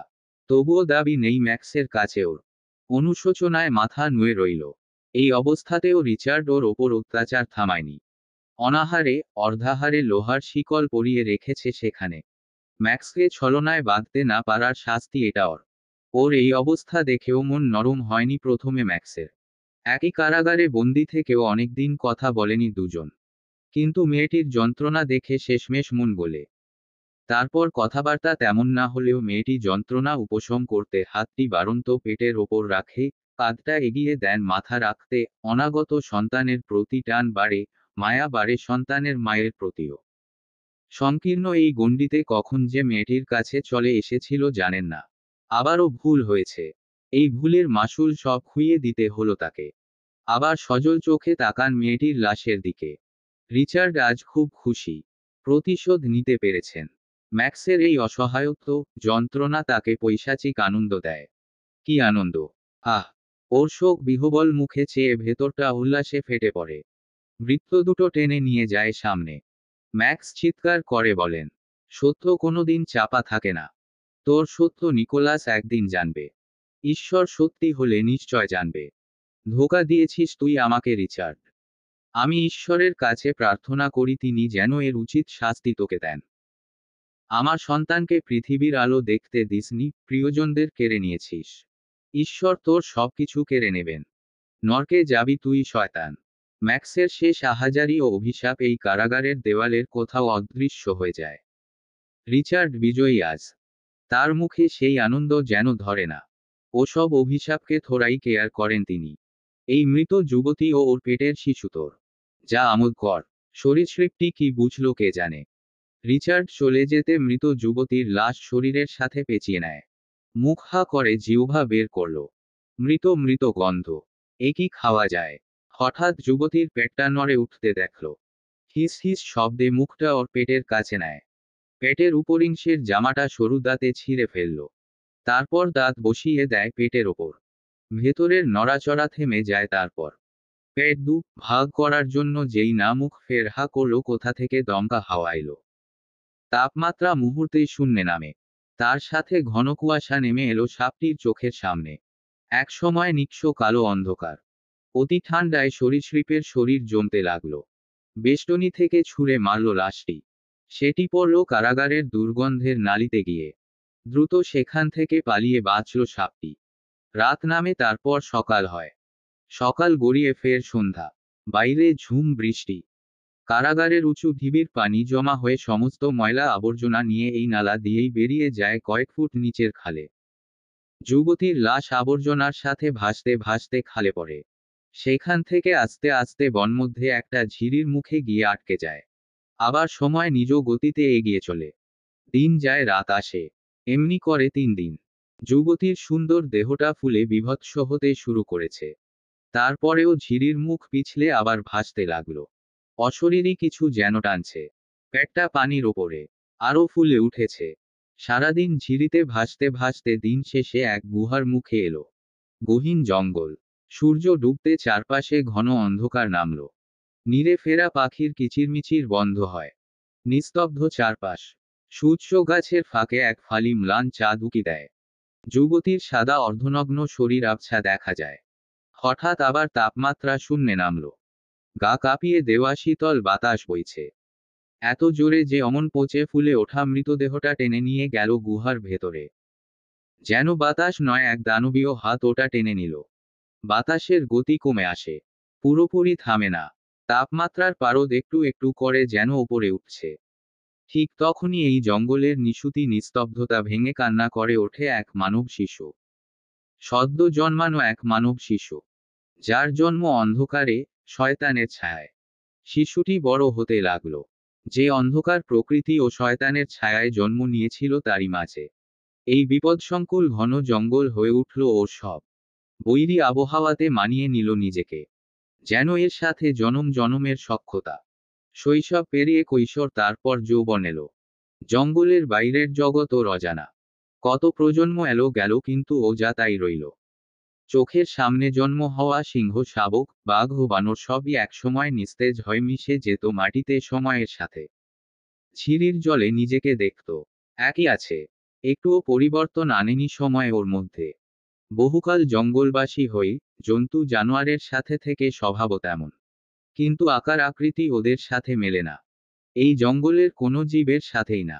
সকলের একটা পরিবার ছিল। কিন্তু ও একা। ভীষণ একা। একজন অবশ্য ওর সাথে আছে। ওকে কি আর থাকা বলে। জঙ্গলে কোনা কোনা ওর চেনা। কোন উদ্ভিদে কি কাজ, কোন ফলে মৃত্যু আর জীবন ততদিনে মুখস্থ। সিংহ কিংবা অজগর কাউকে ওর আর ভয় নেই। বরং ওরাই এই নিষ্ঠুর গোয়াটাকে এড়িয়ে চলে। বহুকাল অতিবাহিত হলো এরপর। রোজ শিকার, জন্তু জানোয়ারের সাথে মারামারি, তারপর অন্ধকার গুহার জীবন। এই একঘেয়েমি আর ভালো লাগে না। জঙ্গলের শেষে একটা খুব উঁচু পাহাড় আছে। যে অন্ধকারের বাসিন্দা ওকে বাঁচিয়েছে, লালন পালন করেছে, সে ওকে সাবধান করেছিল ওখানে না যেতে। শৃঙ্খল, নিয়মে ও আদেশ নিষেধ মানা স্বভাব নয় ওর। অনেকবার অন্ধকারের বাসিন্দার কথা অমান্য করেছে। এর জন্য শাস্তিও পেয়েছিল। টানা 4 দিন অদৃশ্য এক শেকলে অন্ধকার গুহায় বন্দি ছিল। এই বনের শত্রুগুলো তখন সুযোগ নিত। বড্ড জ্বালাত এসে। ছাড়া পেলে এদের একটাও আর জীবিত থাকত না। অন্ধকার বাসিন্দার প্রভুত্ব দিন দিন অসহ্য হতে লাগলো। কেন ও কারো গোলামি করবে? কিসের ঠেকা ওর? মুখে না বললেও অন্ধকার বাসিন্দা সব বচে। মানুষের মনের খবর পড়া খুব সহজ তার জন্য। দুজনের দ্বন্দ্ব বাড়তে থাকে। শাস্তি পর শাস্তি নামে যুবকের ওপর। একসময় যা সহ্য হয়ে যায়। এই শাস্তি ওকে আরও যেন শক্তিশালী, নির্ভীক করে। অন্ধকার বাসিন্দাকে দেখা যায় না। নচেত ওকে শেষ করতে যুবকের মিনিটও লাগত না। অন্ধকারের বাসিন্দা ক্ষিপ্ত হন। অকৃতজ্ঞ মানুষ। যাকে সে প্রাণ দিল, সব দিল, সে এখন ওকেই শেষ করার মতলব করছে। একে আর বাঁচিয়ে রাখবে না সে। কিন্তু হায়, যুবকের বুদ্ধি, শক্তির জোর এতই বেড়েছে যে দিনের আলোর সাহায্যে অন্ধকারকে ধোঁকা দিয়েছে। পালিয়ে গেছে অন্ধকারের রাজ্য ছেড়ে সেই উঁচু পাহাড়ে। এখানে দাঁড়িয়ে দূর লোকালয় দেখা যায়। যুবক অবাক হয়ে দেখে। তারপর একদিন উপস্থিত হয় সেখানে। জটা দীর্ঘ বাদামি চুল, মুখ ভর্তি আগাছার ন্যায় দাড়ি, নগ্ন পিঙ্গলবর্ণ দেহে হেঁটে হেঁটে মানুষ দেখে, চারপাশের সবকিছু দেখে। বিস্ময় বড় বড় হয়ে রয় মধুর দু চোখ। মানুষেরা প্রথম কৌতূহল দেখায়, তারপর পাগল ভেবে দূর দূর করে।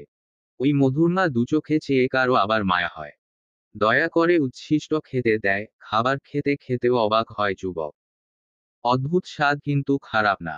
মানুষগুলোর দিকে একদৃষ্টে চেয়ে থাকে। নিজের মতো এই মানুষগুলোই তবে ওর সহজাতি। অন্ধকারের শয়তানটা এতদিন ধোঁকায় রেখেছিল, দূরে রেখেছিল এদের থেকে। ভেতরে ভেতরের আগে ফুঁচতে থাকে। সহজাতি নয়, যেন আপন পরিবার পেয়েছে দীর্ঘ বিচ্ছেদের পর। সে কি আনন্দ ওর! সব আনন্দ চোখের জলে ভেসে যায় একদিন। এই সহজাতি আপনজনদের ক্রূরতা, লোভের শিকার হয়। জঙ্গলের জন্তু জানোয়ারও ওর সাথে এমন করেনি এরা যা করেছে। কষ্টে, ঘৃণা আর ক্রোধে জ্বলে ওঠে। ওর মধ্যে ঘুমিয়ে থাকা জানোয়ারটা হুঙ্কার তুলে জেগে উঠল। প্রতিশোধ নেয় বড় তৃপ্তির সাথে। লোকালয় থেকে এখন সে মানুষের মতো আচরণ শিখে নিয়েছে। দীর্ঘ জটা চুল ছেটে ঘাড় অবধি করেছে। দাড়ি নেই। নগ্ন ময়লা দেহ পানি আর সুগন্ধি সাবানে ধুয়ে কাপড়ে ঢেকেছে। জংলি এবার সভ্য, সুদর্শন মানব যুবক। বুদ্ধি ও শক্তি বলে এই মানুষগুলোর ওপর ধীরে ধীরে আধিপত্য গড়ে তোলে। ক্ষমতাশালী এই যুবককে লোকে ভয়ে সমীহ করে চলে। বেশ আনন্দ, ফুর্তিতে কাটছিল যুবকের দিন। এক রাতে নেশা করে, ফুর্তি করে বাড়ির পথে রওনা হয়।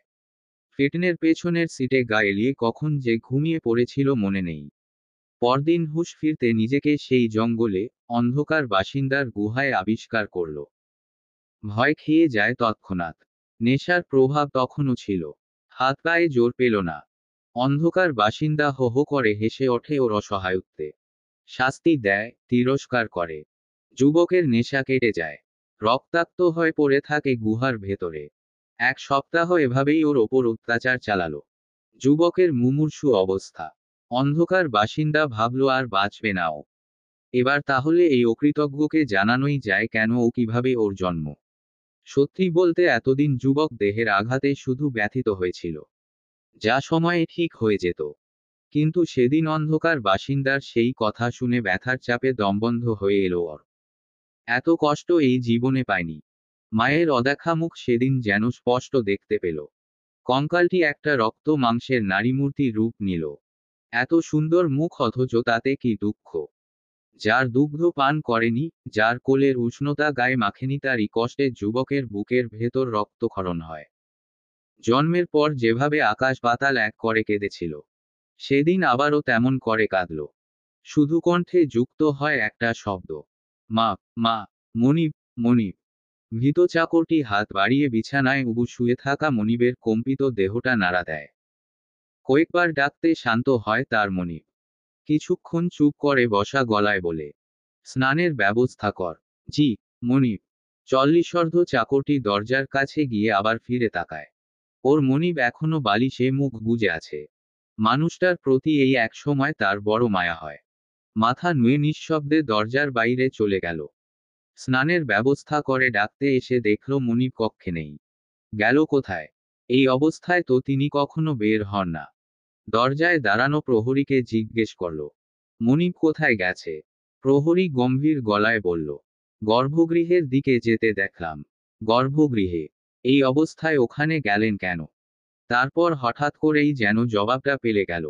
দ্রুত পায়ে এগিয়ে যায় সেদিকে। মাটি কেটে কেটে নিচে সিঁড়ি গড়া হয়েছে। তা দিয়ে পা টিপে নিচে নামে। হাতে ছোট একটা মশাল। জানালার বালাই নেই এখানে। মাঝে মাঝে কিছু ছিদ্রপথ তৈরি করেছে সরীসৃপেরা। সেসবের কল্যাণেই এখানকার সর্বত্র বিষাক্ত সব প্রাণীদের বিচরণ।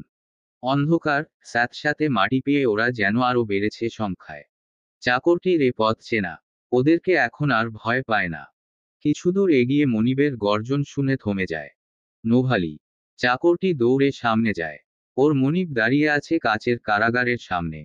পরনে কেবল একটা ট্রাউজার। ঘুম থেকে উঠেই এখানে চলে এসেছে। কাচের দেওয়ালের দিকে তাকিয়ে রাগে কাঁপছে রীতিমতো। পশুর মতো গজরাচ্ছে। চাকরটি আরেকটু এগিয়ে গেল। কাচের কারাগারে বন্দি পিশাচিনীটি হাসছে ওর মনিবের দিকে চেয়ে। আগেরবার যখন ওকে বন্দি করা হয়েছিল ভীষণ ভীত সন্ত্রস্ত থাকত। কিন্তু এবার আর তেমন নেই। গতবারের মতো মনিব ওর ওপর অত্যাচারের বুলডোজার চালায়নি। দাবি করছে সে ওকে ভালোবাসে। আদৌ কি তাই? চাকরটা বিশ্বাস করতে চায় না। পিশাচিনী ছোট ছোট পায়ে ওর মনিবের সামনের কাচের দেওয়ালের নিকটে এসে দাঁড়ায়। কিন্তু স্পর্শ করে না। প্রলুব্ধ গলায় বলে, এত সকালে আজ রাতে বুঝি আমাকে নিয়ে স্বপ্ন দেখেছিলে তুমি? কি দেখেছিলে বলো তো? তোমাকে আমি আদর করছি। হ, হঠাৎ তুমি দেখলে এ কি? নোভালি কোথায়? এ যে নিকোলাস, যার পা চাটছি কুকুরের মতো। হা হা, কি সুন্দর স্বপ্নই না দেখছিস, তাই না, ড্যামিয়ান? আমার প্রিয় প্রিয় খুব প্রিয় স্লাট, খুব রস বেড়েছে দেখছি তোর। চোয়াল শক্ত করে ক্রুর কুটিল হাসল ড্যামিয়ান। তারপর এগিয়ে গেল আরো কাছে। দুজনের মাঝে কেবল কাচের দেওয়াল। ড্যামিয়ান দুহাত রাখল তার ওপর। বলল, কে যে কার পা চাটে আর কুকুর হয় সে তো সময়ই বলে দেবে নোভালি মাই লাভ। বাস্টার্ড, একদম ওই সম্বোধন করবি না বলে দিলাম। কোনটা মাই লাভ? ড্যামিয়ান হাসল। নোভালি জবাব দেয় না। রাগে চোখ রক্তিম। ড্যামিয়ান সেই চোখে চেয়ে বলল, you know I love you, love. Oh, how sweet. চোখ পিটপিট করে। তারপর আবার বলল, বাট ইউ নো না I fucking hate you, bastard. শেষে চিৎকার করে ওঠে নোভালি। ড্যামিয়ান ঠোঁট উল্টে বলল, I'm hurt baby. Seriously, believe me. Seriously believe me my foot. Just go to hell. Believe me থেকে একটা কথা মনে পড়ল। কাল রাতে সত্যি তোমাকে নিয়ে স্বপ্ন দেখেছিলাম। থেমে গেল। তাকালো পেছনে দাঁড়ানো চাকরটির দিকে। চাকরটি বোকার মতো দেখছিল ওদের, বিশেষ করে ড্যামিয়ানকে। সে যেন বহুরূপী, ক্ষণে ক্ষণে রূপ বদলায়। এই যে আবার বদলে গেছে। মনিব, স্নান। আউট। ওর হিংস্র দৃষ্টি থেকে পালিয়ে বাঁচে চাকরটি। ড্যামিয়ান আবার নোভালির কুপিত মুখে চেয়ে হাসল। বলল, স্বপ্নটা একটু প্রাইভেট তাই ওকে তাড়িয়ে দিলাম। তাহলে বলি শোনো, তুমি ঠিকই ধরেছ, স্বপ্নে তোমাকে খুব আদর করছিলাম। উফ, নোভালি, নোভালি, মনে হচ্ছে এখনো তোমার স্পর্শ আমি অনুভব করতে পারছি। Shut up, shut up. Damian থামে না। কণ্ঠে মদির এনে বলল, তারপর আদরে, ভালোবাসায় অনেক দিন কেটে গেল আমাদের। তুমি গর্ভবতী হলে। আমার সন্তানের মা হলে তুমি নোভালি, আমার সন্তানের মা। বাস্টার্ড, ও কেবল তোর স্বপ্নই, যা কোনোদিন পূরণ হবে না। ভুল জানো তুমি। ড্যামিয়ানের স্বপ্ন সব সময় পূরণ হয়। এটাও হবে। আমাদের সন্তান হবে। পিশাচ রাজকুমারী ও নেকড়ে রাজার সন্তান। নোভালি এগিয়ে এলো। ওর রাগত চেহারায় ফুটে ওঠে তীব্র ঘৃণা আর ঠোঁটে ঠাট্টার হাসি। তোর স্বপ্নে, কেবল তোর স্বপ্নে, যা কোনোদিন পূরণ হবে না, আমার ভাই হতেই দেবে না। নিকোলাসের হাতে তোর মরণ হবে। নিশ্চয় হবে। নিকোলাস, নিকোলাস, গর্জে ওঠে ড্যামিয়ান। নোভালি ভড়কে যায়। ওর হিংস্র হয়ে যাওয়া চোখে তাকিয়ে কয়েক কদম পিছিয়ে গেল। তোর ভাই আমাকে মারবে। দ্য গ্রেট পিশাচ নিকোলাস উইলিয়াম আমাকে মারবে। সেদিন আর আসবে না নোভালি। সামনে যে দিন আসবে তা হবে নিকোলাস ও ওর বংশ ধ্বংসের দিন। কিন্তু তার আগে তোকে আমার চাই। তোর গর্ভে আমার একটা সন্তান চাই। একটা মেয়ে সন্তান। ঠিক আমার মায়ের মতো। প্যানিক অ্যাটাক একবার নয়, কয়েক হলো ইসাবেলার। সেই 8 বছর বয়সের স্মৃতিতে ধুলো পড়েছে। কিন্তু আজ যে মুখটা দেখল তা ওই ধূসর স্মৃতিতেও কি স্পষ্ট। সেই মুখ যা দেখলে ওর রক্ত হিম হয়ে আসে। ফিরে যায় অতীতে। মনে হয় এই তো এখন সেই গায়ের ফার্মে দাঁড়িয়ে আছে। আজানুলম্বিত একটা হলুদ ফ্লোরাল ফ্রক পরনে। কাঁধে লুটিয়ে পড়েছে বাদামি চুল। ঠোঁটে নির্মল হাসি। দেখছে সূর্য ডোবা দূরের আকাশ। ওর নানির ভেড়ার পাল মাঠে চড়ে বেড়াচ্ছে। এখন ওরা ফার্মে ফিরবে। একা একা ফিরবে না। বড্ড তোত্তারা। কাউকে তাড়িয়ে আনতে হবে। কাজটা করে ড্যামিয়ান। ওর দূর সম্পর্কের মামা। কেন যেন ইসাবেলা ওকে দেখলে গুটিয়ে যায়। এই যে নাম মনে করতে গলা শুকিয়ে এলো। পিছিয়ে গেল সেখান থেকে। ড্যামিয়ান আসার আগে বাড়ির ভেতর দৌড়ে পালাবে। কিন্তু পালানো আর হলো না। ড্যামিয়ান বাড়ির মুখে দাঁড়িয়ে। ঠোঁটের কোণে ক্রুর কুটিল হাসি। সমস্ত শরীরে পাক দিয়ে ওঠে ওর হাসি দেখলে। মধুরমা চোখে কি এক পৈশাচিকতা খেলা করে। ইসাবেলা রাস্তা খোঁজে নিরাপদ মানুষদের কাছে যাওয়ার। কিন্তু ড্যামিয়ান সে সুযোগ দেয় না। কাছে এসে বলে, আজও পালানোর পথ খুঁজছো, বেবি গার্ল? তারপর ছোট্ট ইসাবেলার চুলের ঘ্রাণ নিল। কম্পিত ওর ছোট্ট পেলব হাত শুকে বলল, কি মিষ্টি সুঘ্রাণ। মন বলে সারাদিন শুকতে থাকি। ভয়ে জোরসড় হয়ে যায় ইসাবেলা। মনে মনে মা অথবা অন্য কাউকে প্রার্থনা করে। ড্যামিয়ান ওর গাল স্পর্শ করে। একদম ভালো লাগে না ওর স্পর্শ ইসাবেলার। সরে যেতে চায়। কিন্তু শক্ত করে ধরে আছে ড্যামিয়ান। কেন দূরে যেতে চাও? একসময় আমার সাথেই তোমাকে থাকতে হবে। প্রতিটি মিনিট, সেকেন্ড, ঘন্টা। এখন এমন ভয় পেলে চলবে বলো? আমি বাড়ি যাব। বহু কষ্টে ইসাবেলা বলল। ওর চোখ সজল। ড্যামিয়ান মুচকি হাসল।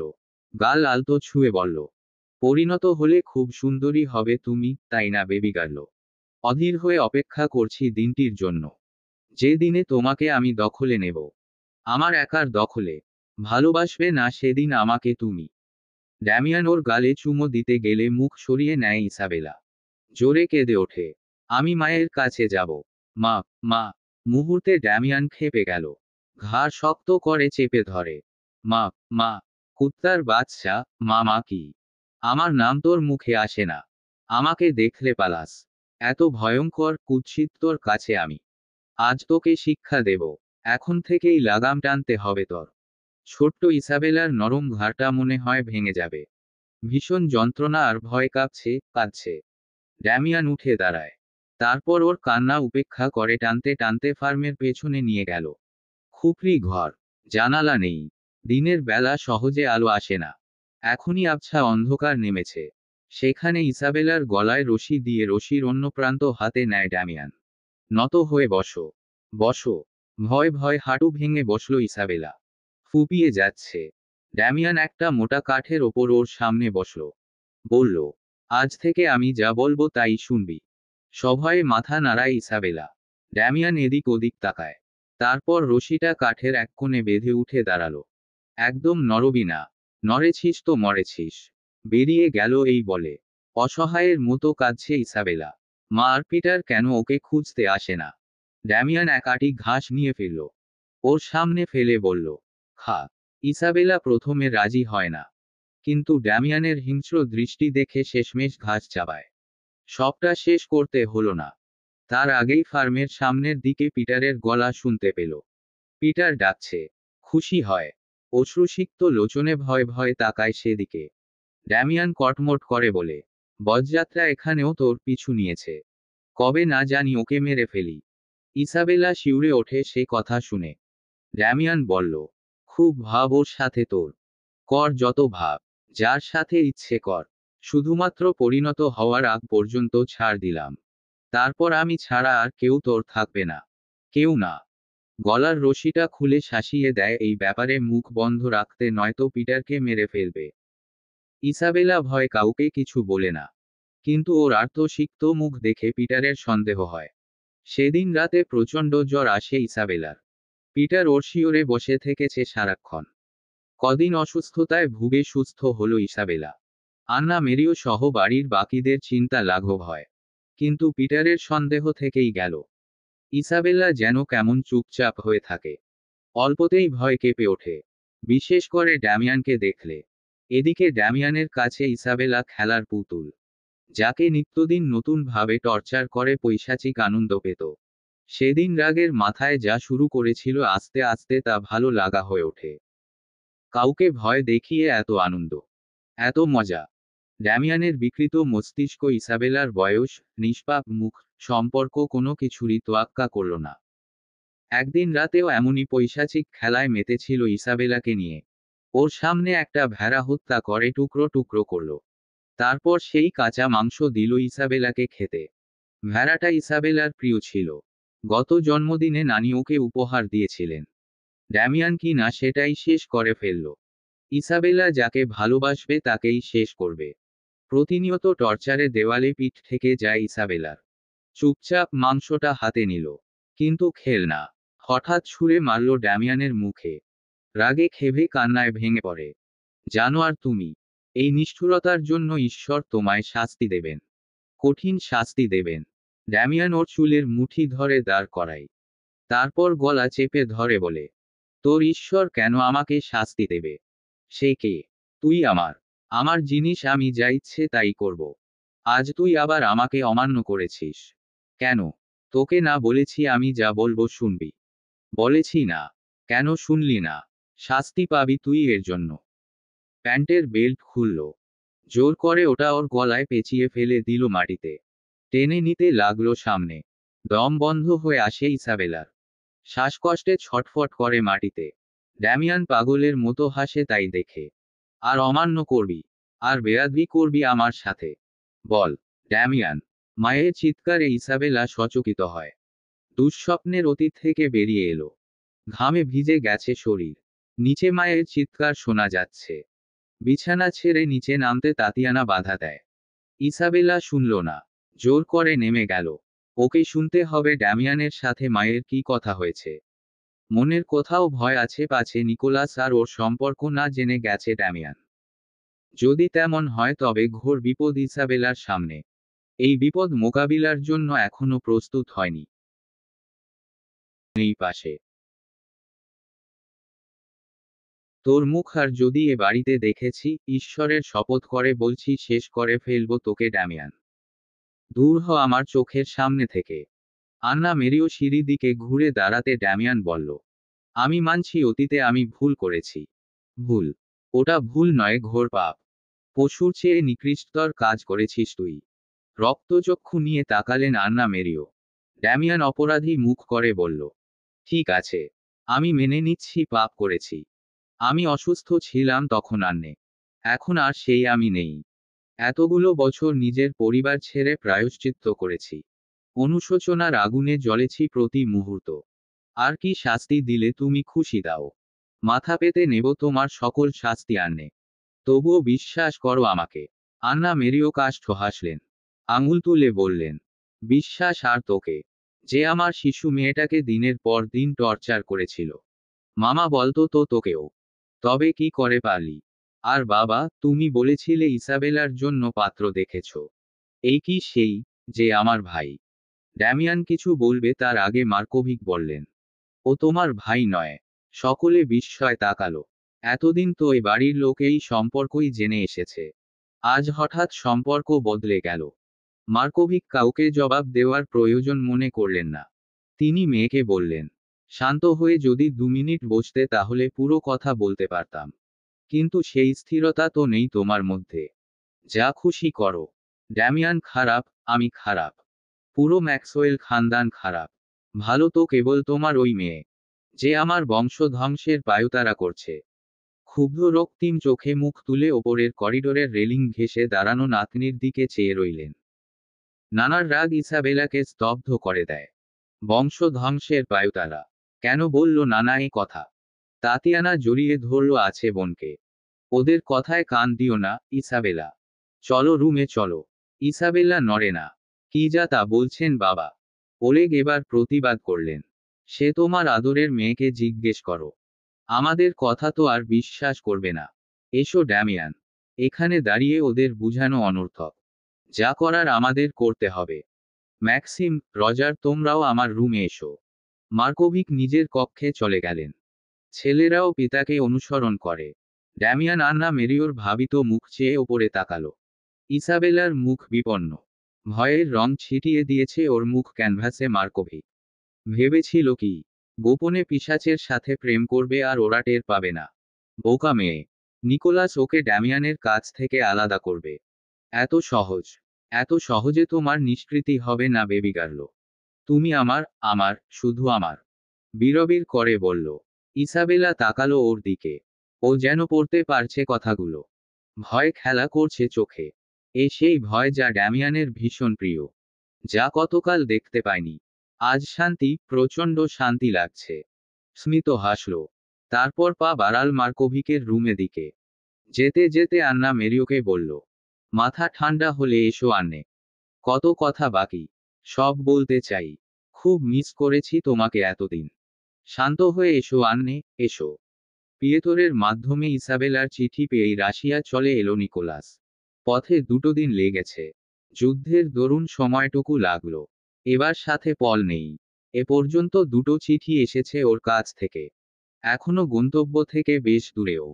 নিকোলাস অধীর হয়ে অপেক্ষা করছে নোভার খোঁজ জানার জন্য। রিচার্ডকে নিয়েও সন্দেহ আছে। ওর পেছনে গুপ্তচর লাগিয়েছে।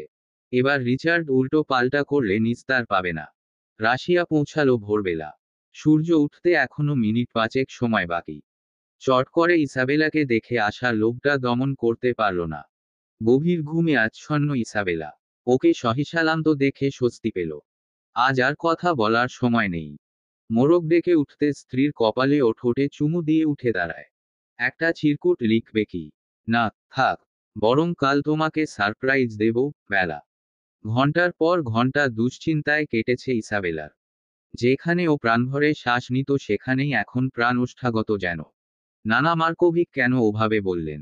নিকোলাস আর ওর সম্পর্কের কথা কি তিনি জেনে গেছেন? তাতেই বা তার বংশ ধ্বংস হবে কেন? মা আন্না মেরিও কি ফের গিয়েছিল নানার ঘরে? ড্যামিয়ানের সাথে কথা হয়েছে আবার? এত প্রশ্ন ওকে জর্জরিত করে তোলে। মাথার ভেতর ফাঁকা হয়ে আসছে, অস্থিরতা সর্বাঙ্গে। ওর ভাইবোন দুজন এসেছিল, সাথে মাতহেই ও কাজিনেরাও। ইসাবেলাকে সান্ত্বনা দিয়েছে, ওর পাশে আছে ওরা। নানার ওই আচরণকে মোটেও সাপোর্ট করে না। আর ড্যামিয়ানকেও ইসাবেলার আশেপাশে ঘেঁষতে দেবে না। ইসাবেলার ভয় ও শঙ্কা কিছুটা কমে। বাকিটা মা কাছে এলে কমতো, কিন্তু ওই দিন মা ওর কাছে এলো না। শান্তি পায়নি ইসাবেলা, সারারাত ছটফট করেছে। ড্যামিয়ান রাতেই বিদায় হয়েছে। সকালে নাস্তার টেবিলে গম্ভীরতা বিরাজ করছিল। ওর নানা ও মা একে অপরকে এড়িয়ে গেছেন। মামারা বাড়িতে নেই। ইসাবেলার দিকে বাকিদের করুণার নজর। অসহনীয় লাগছিল সব ইসাবেলার। তবুও যদি মা একটু কথা বলতো, হোক না অপ্রয়োজনীয়। এই যেমন, খাচ্ছ না যে, সকালে মুখ দেখেছ আয়নায়, চোখ দুটো বসে গেছে, মুখটা অমন শুকনো কেন তো? কাল কিছু খাওনি। কিন্তু মা তেমন কিছুই বললেন না। খাওয়ার ফাঁকে এক পলক দেখলেন, তারপর খাওয়া শেষ হতে উঠে রুমে চলে গেলেন। ইসাবেলার ভীষণ কান্না পেয়েছিল তখন। দাদা আর দিদিমা কেন যে কাকার বাড়ি গেল? তারা থাকলেও তো ইসাবেলা ভরসা পেত। বাবা ওর মাথায় হাত রেখে বলেছিলেন, চিন্তা করিস না, সব ঠিক হয়ে যাবে। ইসাবেলার মনে হচ্ছে এবার আর সব ঠিক হবে না। ঠিক হওয়ার সকল পথে যে ইসাবেলা পাথর ফেলেছে। পরিবারকে না জানিয়ে বিয়ে করা তো অন্যায়। জেনে শুনে ও সেই অন্যায় করেছে। দোষ যখন করেছে শাস্তি তো পেতেই হবে। ইসাবেলা কি তৈরি শাস্তি ভোগ করতে? ইসাবেল, ঘুমিয়ে পড়েছ? বন্ধ দরজার বাইরে ভ্লাদিমির গলা শুনে সচকিত হয়। বোনকে নিয়েও বেচারার চিন্তা খুব। ভীষণ ভালোবাসে কি না, অথচ ইসাবেলা ওকেও কষ্ট দিল। কষ্ট? বোন কাউকে ভালোবেসে বিয়ে করেছে, এতে কি ও কষ্ট পাবে? ক্ষমা করবে না কোনোদিন। ইসাবেলার চোখ জ্বলে। এখন আর ও ভাইয়ের মুখোমুখি হবে না। কারণ ও জানে খুব শীঘ্রই এই আপনজনেরা ওকে ত্যাগ করবে, নয়তো ওকেই সেটা করতে হবে। এই ওর ভাগ্য লেখা। এতেই সকলের মঙ্গল। কিছু মঙ্গল বড় যন্ত্রণার হয়, যা এখন হাড়ে হাড়ে টের পাচ্ছেও। আজ রাতে খুব কাঁদবে। কান্না ছাড়া উপায় তো দেখছে না। এমন করে দিন রাত কাটল। এক সময় কান্নাও আর আসে না। অবসন্নতা আর একরাশ মন খারাপ নিয়ে নিজে কক্ষে শুয়ে বসে সময় কাটায়। শীতের বিদায় প্রস্তুতি চলছে। একটু বেলা হতে রাতে জমা তুষারের স্তূপ রোদের ভেজে গলতে শুরু করে। বাতাসে রোদ মিষ্টি আবেশ। তাতিয়ানা, মাতভেই তাসা ও রেইনিকে নিয়ে লনে রোদ পোহাচ্ছিল। ইসাবেলাকে ডাকলো কয়েকবার। ভালো লাগছে না অজুহাত দেখিয়ে গেল নাও। ইসাবেলাকে অবাক করে তখন ওর মা আন্না মেরিও মেয়ের কক্ষে ঢুকলেন। যেন কিছুই হয়নি এমনভাবে মেয়ের সাথে কথা বললেন। ঠিক আগে যেভাবে বলতেন। জোর করে লনে পাঠালেন। মায়ের গম্ভীর মুখ একদম পছন্দ করে না ইসাবেলা। এই যে হাসলেন তাতেই ওর সকল চিন্তা উধাও। সারাটা দিন তারপর ভালোই গেল। সব যেন আবার আগের মতো স্বাভাবিক। রাতে নানা মার্কোভিক ডিনারে উপস্থিত ছিলেন না। বিশেষ কাজে বাইরে গেছেন। নানা না থাকলে বাড়িটাতে পার্টির আমেজ সৃষ্টি হয়। বড়রা ডিনার করেই রুমে ফিরে গেল। বাকিরা মধ্যরাত পর্যন্ত আড্ডা ও আমোদে মেতে রইল। নেশা পানও হলো। ইসাবেলা অবশ্য এক গ্লাস চেরি ওয়াইনই পান করেছে। কড়া সুরাপানে নেশা দ্রুত চড়ে যায়। শেষে উল্টো পাল্টা কিছু করবে মা আবার রেগে যাবে। বিছানায় শুয়ে অনেকক্ষণ ঘুম এলো না। একটা সিদ্ধান্তে এলো সেই রাতে। কিন্তু সিদ্ধান্ত কার্যকর করার আগে নিকোলাসের মতামত দরকার। কবে যে আসবে ও? দুহাতে নিজেকে জড়িয়ে চোখ বন্ধ করল।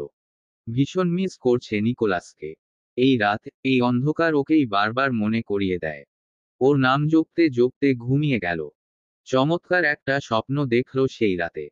চাঁদের মতো সুন্দর এক শিশু। বাদামি কোকড়া চুল, নীল চোখ। চাহনি খুব চেনা। ঠোঁটে নির্মল হাসি। হঠাৎ রেগে উঠল। মা, মা। তারপরেই কোথা থেকে দুটো ভয়ঙ্কর কুৎসিত হাত এসে ওকে টেনে নিয়ে যাচ্ছে অন্ধকারে। মুহূর্তে স্নিগ্ধ হাসি কান্নায় পর্যবসিত হয়। ওই নীল চোখ আর্দ্র হয়ে ওঠে। বাঁচার আকুতি জানায় হাত বাড়িয়ে। চিৎকার করে ফের ডেকে উঠল, মা, মা। শীতের সকালেও ইসাবেলা ঘামে ভিজে একসার। ওর বুক ধড়ফড় করছে। মা, মা ডাক এখনো স্পষ্ট কানে বাজছে। শরীরটা কেমন অসাড় লাগলো। ঠোঁটে নোনতা কিছু টের পায়। এ কি? ও কাঁদছে। নিছক স্বপ্ন দেখে কেন কাঁদছে ও? ঘুম থেকে উঠলে স্বপ্ন কেমন ধোঁয়াশা হয়ে যায়।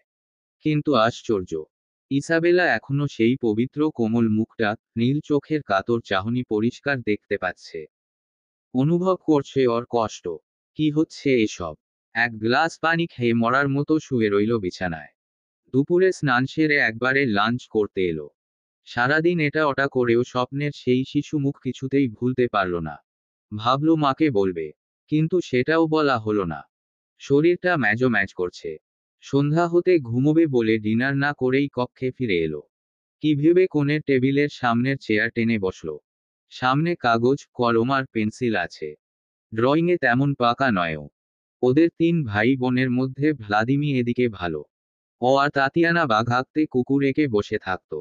বাবা ছাড়লেন না। আর্টে তার বিশেষ দুর্বলতা। ভালো আর্টিস্ট তিনি। আর তার মেয়েরা আঁকতে গিয়ে পেন্সিল তুলি একাকার করে। কোমর বেঁধে নামলেন। ফলও হলো।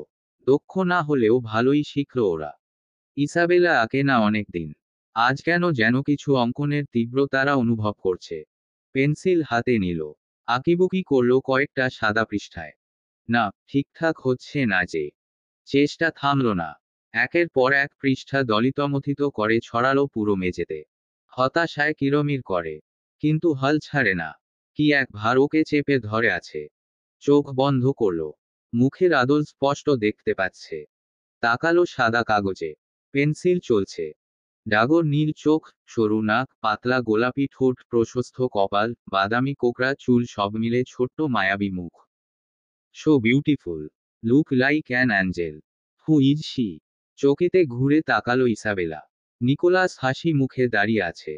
এক লাফে উঠে ওর বুকে ঝাঁপিয়ে পড়ল। গলা জড়িয়ে ধরল শক্ত করে। অশ্রুরুদ্ধ গলায় বলল, oh honey, I miss you so much. আমি এখন নিজের অস্তিত্ব টের পাচ্ছি তোমার বাহুর বেষ্টনীতে। ওর মাথায় হাত বুলিয়ে নিকোলাস আবার বলল, কাঁদে না লক্ষ্মীটি। এই তো এসেছি আমি। ইসাবেলা ওর সমস্ত মুখে চুমু খেয়ে ঠোঁটে গাঢ় চুম্বন দিল। শীতল রাতের সমীরণ ক্রমশ উষ্ণ হয়ে ওঠে। বাইরে ঝড় ওঠে।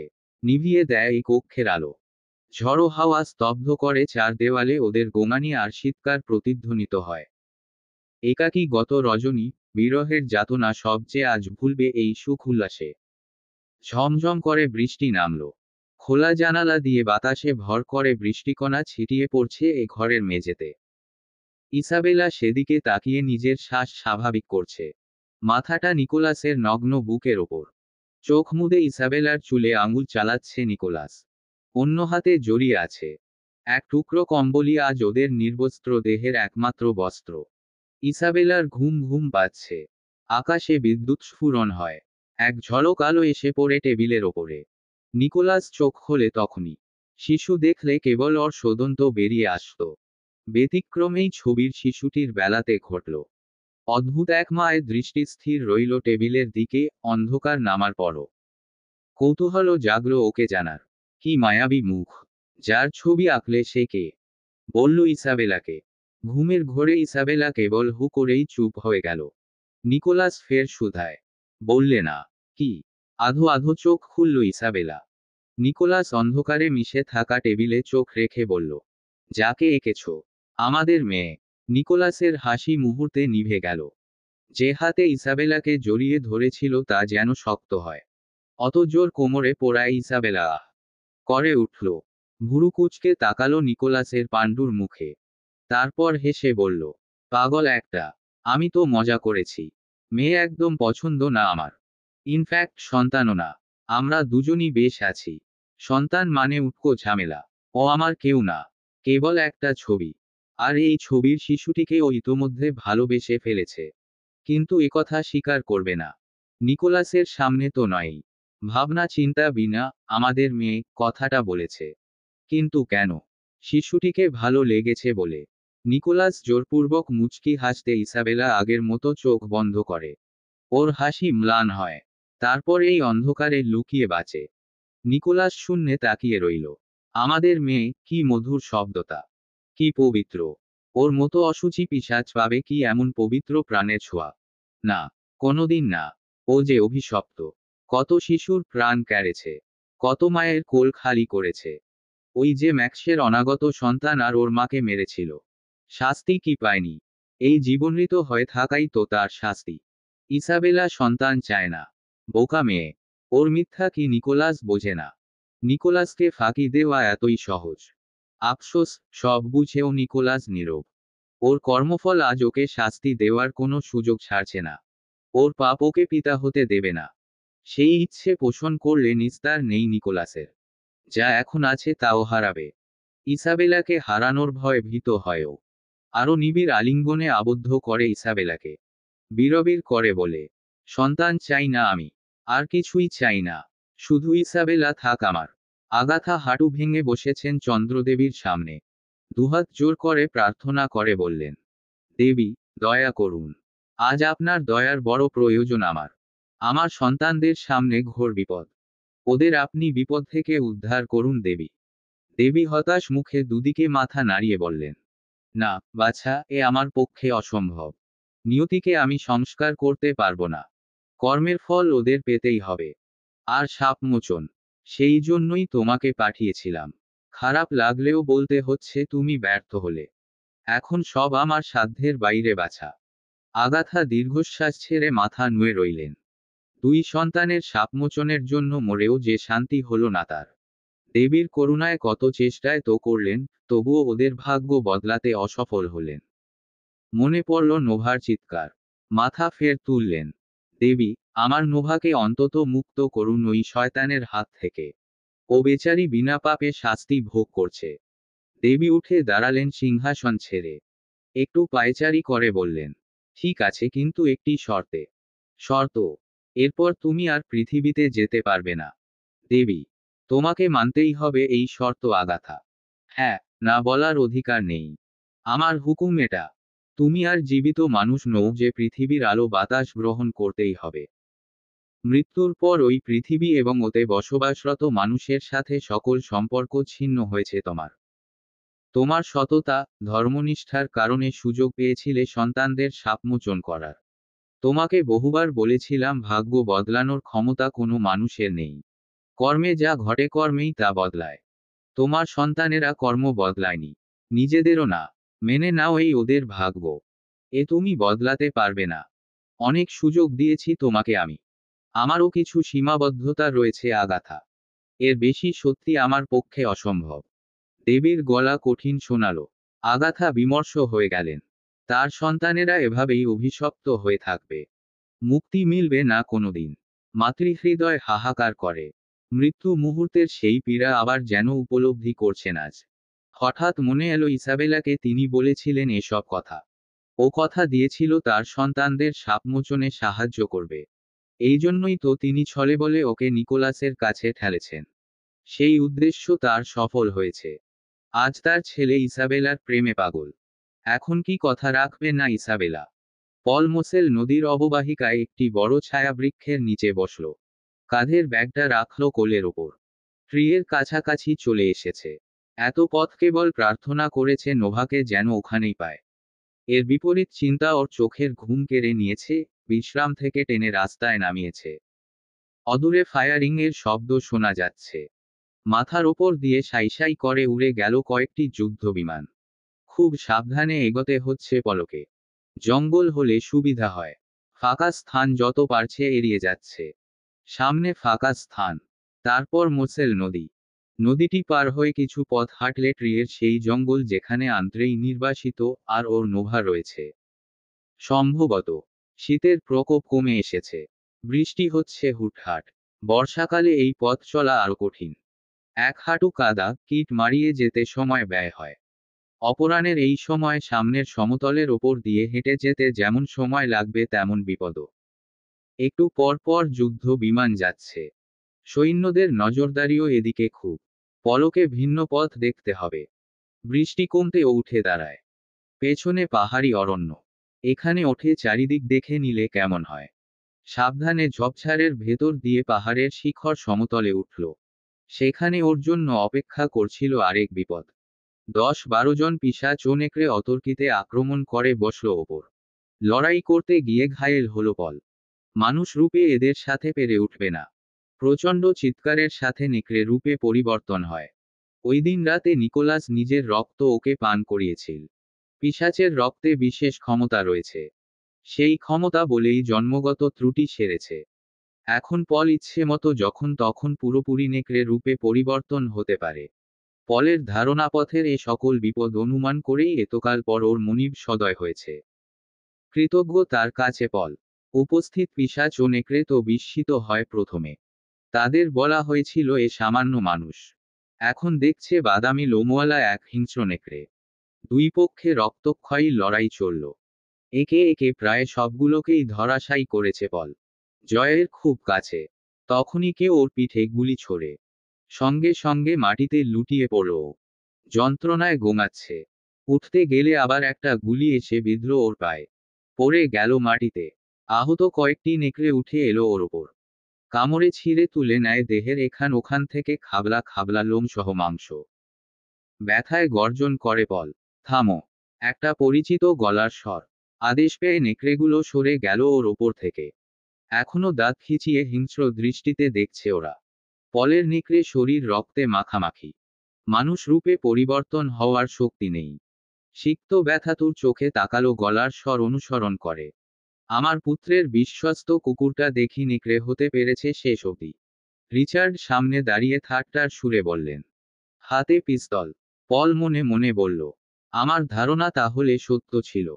শতভাগ। রিচার্ড শব্দ করে হাসলেন। যেন তিনি বুঝতে পারলেন ওর অনুক্ত কথা। তারপর এগিয়ে এলেন কয়েক কদম। কিন্তু আফসোস, এখন ধারণা ফারণা করে লাভ হবে না। মরবে কি না। পল গর্জন করে ওর ওপর আক্রমণ করতে গেলে ফের ফায়ার করলেন রিচার্ড। পরপর 4টে গুলি ওর পেটে ও বুকে ঢুকিয়ে দিলেন। নিস্তেজ হয় মাটিতে আছড়ে পড়ল পল। নিঃশ্বাস দুর্বল। বুক খুব দ্রুত ওঠানামা করছে।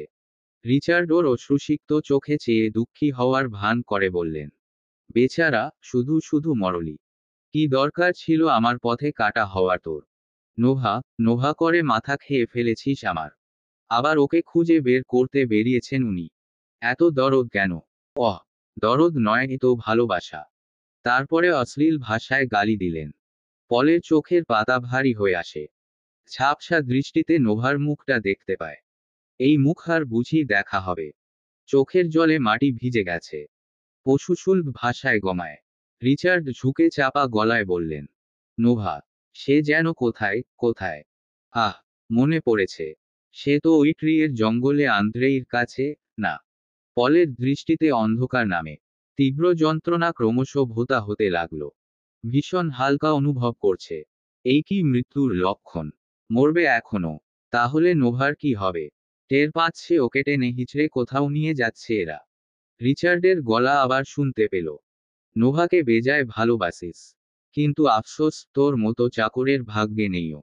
ওর রাজপাল। ড্যামিয়ানের সঙ্গিনী হবে যে নোভালি। ড্যামিয়ান। নোভা ওই শয়তানের সঙ্গিনী হবে। না, না। গতবার নোভার ওপর ড্যামিয়ানের অত্যাচারের স্মৃতি স্মরণ করতে শিউরে উঠল। প্রভু, আমার প্রাণ ভিক্ষা দাও। চিরজীবন তোমার গোলাম হয়ে থাকব। অতীত ভুলের জন্য তোমার দুয়ারে মাথা ঠুকব। বাঁচাও আমায় প্রভু। আমার নোভার জন্য আমাকে যে বাঁচতে হবে। হে প্রভু, হে জীবন মৃত্যুর মালিক, আমায় রক্ষা করো। পলের মনের সকল প্রার্থনা থমকে যায় রিচার্ডের আদেশ শুনে। ছুঁড়ে ফেলেই পাহাড় থেকে ওকে। ওর চিহ্ন যেন না থাকে আর। পরক্ষণেই নিজেকে শূন্যে অনুভব করল পল। ও এখন সত্যি মরবে। নোভাকে আর দেখা হবে না। আর বলা হবে না, ভালোবাসি তোমায় জংলি ফুল। হা, প্রভু, একটু করুণা হলো না আমার ওপর তোমার? নোভা, নোভাওকেই না হয় বাঁচাও প্রভু। Nova, Nova. পলের নেকড়ে শরীর নিচের ঘন অরণ্যে ঘেরা খাদে হারিয়ে যেতে স্বস্তির নিঃশ্বাস ছাড়লেন রিচার্ড। রাস্তা পরিষ্কার এখন। ঘুরে দাঁড়াতে পলের ব্যাগটা মাটিতে পড়ে থাকতে দেখে তুলে নিলেন হাতে। একটা জার্নাল, কিছু খাদ্য, পানীয়, অর্থ আর ছুরি। পলের শরীর যেদিকে হারিয়ে গেছে সেদিকেই ছুঁড়ে ফেললেন। বেচারা চাকরের আত্মা মুক্তি পাক, আমিন। যে দ্বার ঘোর এক নয়। কিন্তু এ দুটো তীব্র অনুভূতির শব্দ মাঝে মাঝে এক হয়ে যায়। পানিতে মিশে যাওয়া চিনির মতো পরস্পরে এমনই মিশে থাকে যে আলাদা করা যায় না। নোভার প্রতি ড্যামিয়ানের যে আকর্ষণ তা জেদ, আর ইসাবেলার প্রতি ঘোর। তাই কি? না, হয়তো উল্টোটা। ইসাবেলা ওর জেদ আর নোভা ঘোর। আবার ভাবে দুটোই জেদ কিংবা ঘোর। যাই হোক না কেন এই দুজনকেই ওর চায়। এক পুরুষ কি একসাথে দুজন নারীকে চাইতে পারে না? ওদের সমাজ, ধর্মে নিষিদ্ধ হলেই মনে নিষিদ্ধ হবে কেন? তাছাড়া সমাজ, ধর্ম কবে মেনেছে ড্যামিয়ান? সবকিছুর ঊর্ধ্বে গিয়ে চাওয়া এই দুই নারী ওকে ঘৃণা ছাড়া কিছু দেয়নি। জীবন ফের ওকে ঠকিয়েছে। শূন্য হাত শূন্যই রেখেছে। মাতৃগর্ভ থেকে ঠকছে ও। এবার যে আর ঠকবে না। দুহাতে লুটে নেবে। যারা ঠকিয়েছে তাদের পালা ঠকবার। নিঝুম রাত। নির্ঘুম জানালার বাইরে তাকিয়ে আছে। আকাশে রূপলি থালার মতো চাঁদ। কি অপূর্ব জ্যোৎস্না। তার মাঝে সেই তারাটা। ওটার নাম ইসাবেলা রেখেছে ড্যামিয়ান। জ্যোতিষী মহাশয় ইসাবেলার জন্মকুণ্ডলী ঘেটে দেখে ওই নক্ষত্র ইশারা করে বলেছিলেন, ওই তো সেই সমৃদ্ধি আর ক্ষমতার আশীর্বাদের চিহ্ন। ওকে হাসিল করো ড্যামিয়ান, হাসিল করো। ও তোমার ভাগ্য বদলে দেবে। তোমায় মহাক্ষমতাবান করবে। তোমার বংশে আগত সৌভাগ্য, তোমার পিতার প্রার্থনার ফল ও মেয়ে। ওকে পেলে সব পাবে, এমনকি পিতৃ স্বীকৃতি ও মাতৃহত্যার প্রতিশোধও। ড্যামিয়ানে এখন ইসাবেলাকে চায়। যে কোনোভাবে। প্রতিশোধের পালাটা শেষ হলে একান্ত নিজের করে নেবে। তারাটা নিবিষ্ট মনে দেখছিল। আচমকা সেটা হারিয়ে গেল। বিচলিত হয়ে পড়ে ড্যামিয়ান। Isabella, Isabella. যতদূর আকাশ দেখা যায় ওই উজ্জ্বল তারাটা খোঁজে। সব তারার মাঝে যেন এক হয়ে গেছে। আলাদা করা যাচ্ছে না। আশ্চর্য। এতদিন কিন্তু আলাদাভাবে চিনতে পারা যেত। এখন পারছে না কেন? কে কোথায় আছিস? জ্যোতিষীকে খবর দে। তাড়াতাড়ি ডেকে আনো তাকে। হন্তদন্ত হয়ে ছুটে এলেন জ্যোতিষী মহাশয়। বুক সমান দাড়ি, ঠোঁটের ওপর পুরু গোঁফ। মাথা টাক। চোখ দুটো তীক্ষ্ণ। মুখভাবে ধূর্ততা ও বিচক্ষণতা প্রকাশিত। পরনে ধূসর আলখেল্লা। কুর্নিশের ঢঙে বললেন, আমাকে ডেকেছেন জনাব। ড্যামিয়ান কম্পিত হাত আকাশের দিকে ইশারা করে বলল, ও নেই। আমার বেবিগার্লও ওখানে নেই মহাশয়। জ্যোতিষী বাইনোকুলার আনালেন। ধীরে ধীরে তার মুখ বদলে যেতে লাগল। খানিক আশ্চর্য, খানিক ভয় আর হতবুদ্ধিভাবের মিশ্রণ দেখা যায়। ড্যামিয়ান তার রক্তশূন্য মুখে চেয়ে বলল, কি হয়েছে মহাশয়? শুকনো ঢুক গিললেন জ্যোতিষী। ভাবিত মুখে বিড়বিড় করে বললেন, ও সত্যি আর নেই। কিন্তু এ তো অসম্ভব। কি অসম্ভব? রজার বলল। ম্যাক্সিম তার পেছনে পেছনে ড্যামিয়ানের কক্ষে প্রবেশ করে। তারাটা পূর্বে যেখানে ছিল সেখানে তাকিয়ে রইলেন জ্যোতিষী। তিনি যেন কিছুতেই বিশ্বাস করতে পারছেন না। হঠাৎ কি দেখে তার মুখে আষাঢ়ে মেঘ জমে। থমথমে গলায় বলেন, হা প্রভু! এ কি অনাসৃষ্টি! নিজে নিজে কি বক বক করছেন, মহাশয়? আপনাকে এখানে নিজ মনে বকবকানির জন্য আনা হয়নি। পরিষ্কার করে বলুন হয়েছে কি? ধমকের সুরে বলল রজার। ম্যাক্সিম দেখছে ড্যামিয়ানকে। অস্বাভাবিক রকমের শান্ত এই মুহূর্তেও। চোখ দুটো স্থির আকাশের সেই তারাটির দিকে।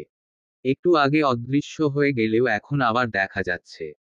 কিন্তু পাশে নতুন আরেকটি কি জ্বলজ্বল করছে। ড্যামিয়ান জ্যোতিষীর দিকে গভীর চোখে তাকালো। তার মুখ পড়ে নিচ্ছে যেন। জ্যোতিষী কিছু বলার আগে এগিয়ে এলো। থমথমে গলায় বলল, ও আমার হবে তো। জ্যোতিষী দীর্ঘশ্বাস ছেড়ে বললেন, সহজে না। ওই যে ওর পাশের নতুন উদিত নক্ষত্রটি ওর রক্ষাকবচ হয়েছে এখন। কিন্তু হঠাৎ করে ওটা এলো কেন? কারণটা আমাকে অনুসন্ধান করতে হবে। ড্যামিয়ান অপ্রকৃতস্থ মতো হয়ে বলল, ওকে আমার চাই কিন্তু মহাশয়। যে কোনো ভাবে। আমি জানি জনাব। চিন্তা করবেন না। এই বাধা দূর করার একটা উপায় ঠিক বের করব আমি। একটু সময় দিন। ড্যামিয়ান মাথা নাড়িয়ে সম্মতি জামাতে জ্যোতিষী প্রস্থান করলেন। রজার ও ম্যাক্সিম রয়ে গেল। ম্যাক্সিম বলল, চিন্তা করো না ড্যামিয়ান। ইসাবেলা তোমারই হবে। সায় দিল রজার তাতে।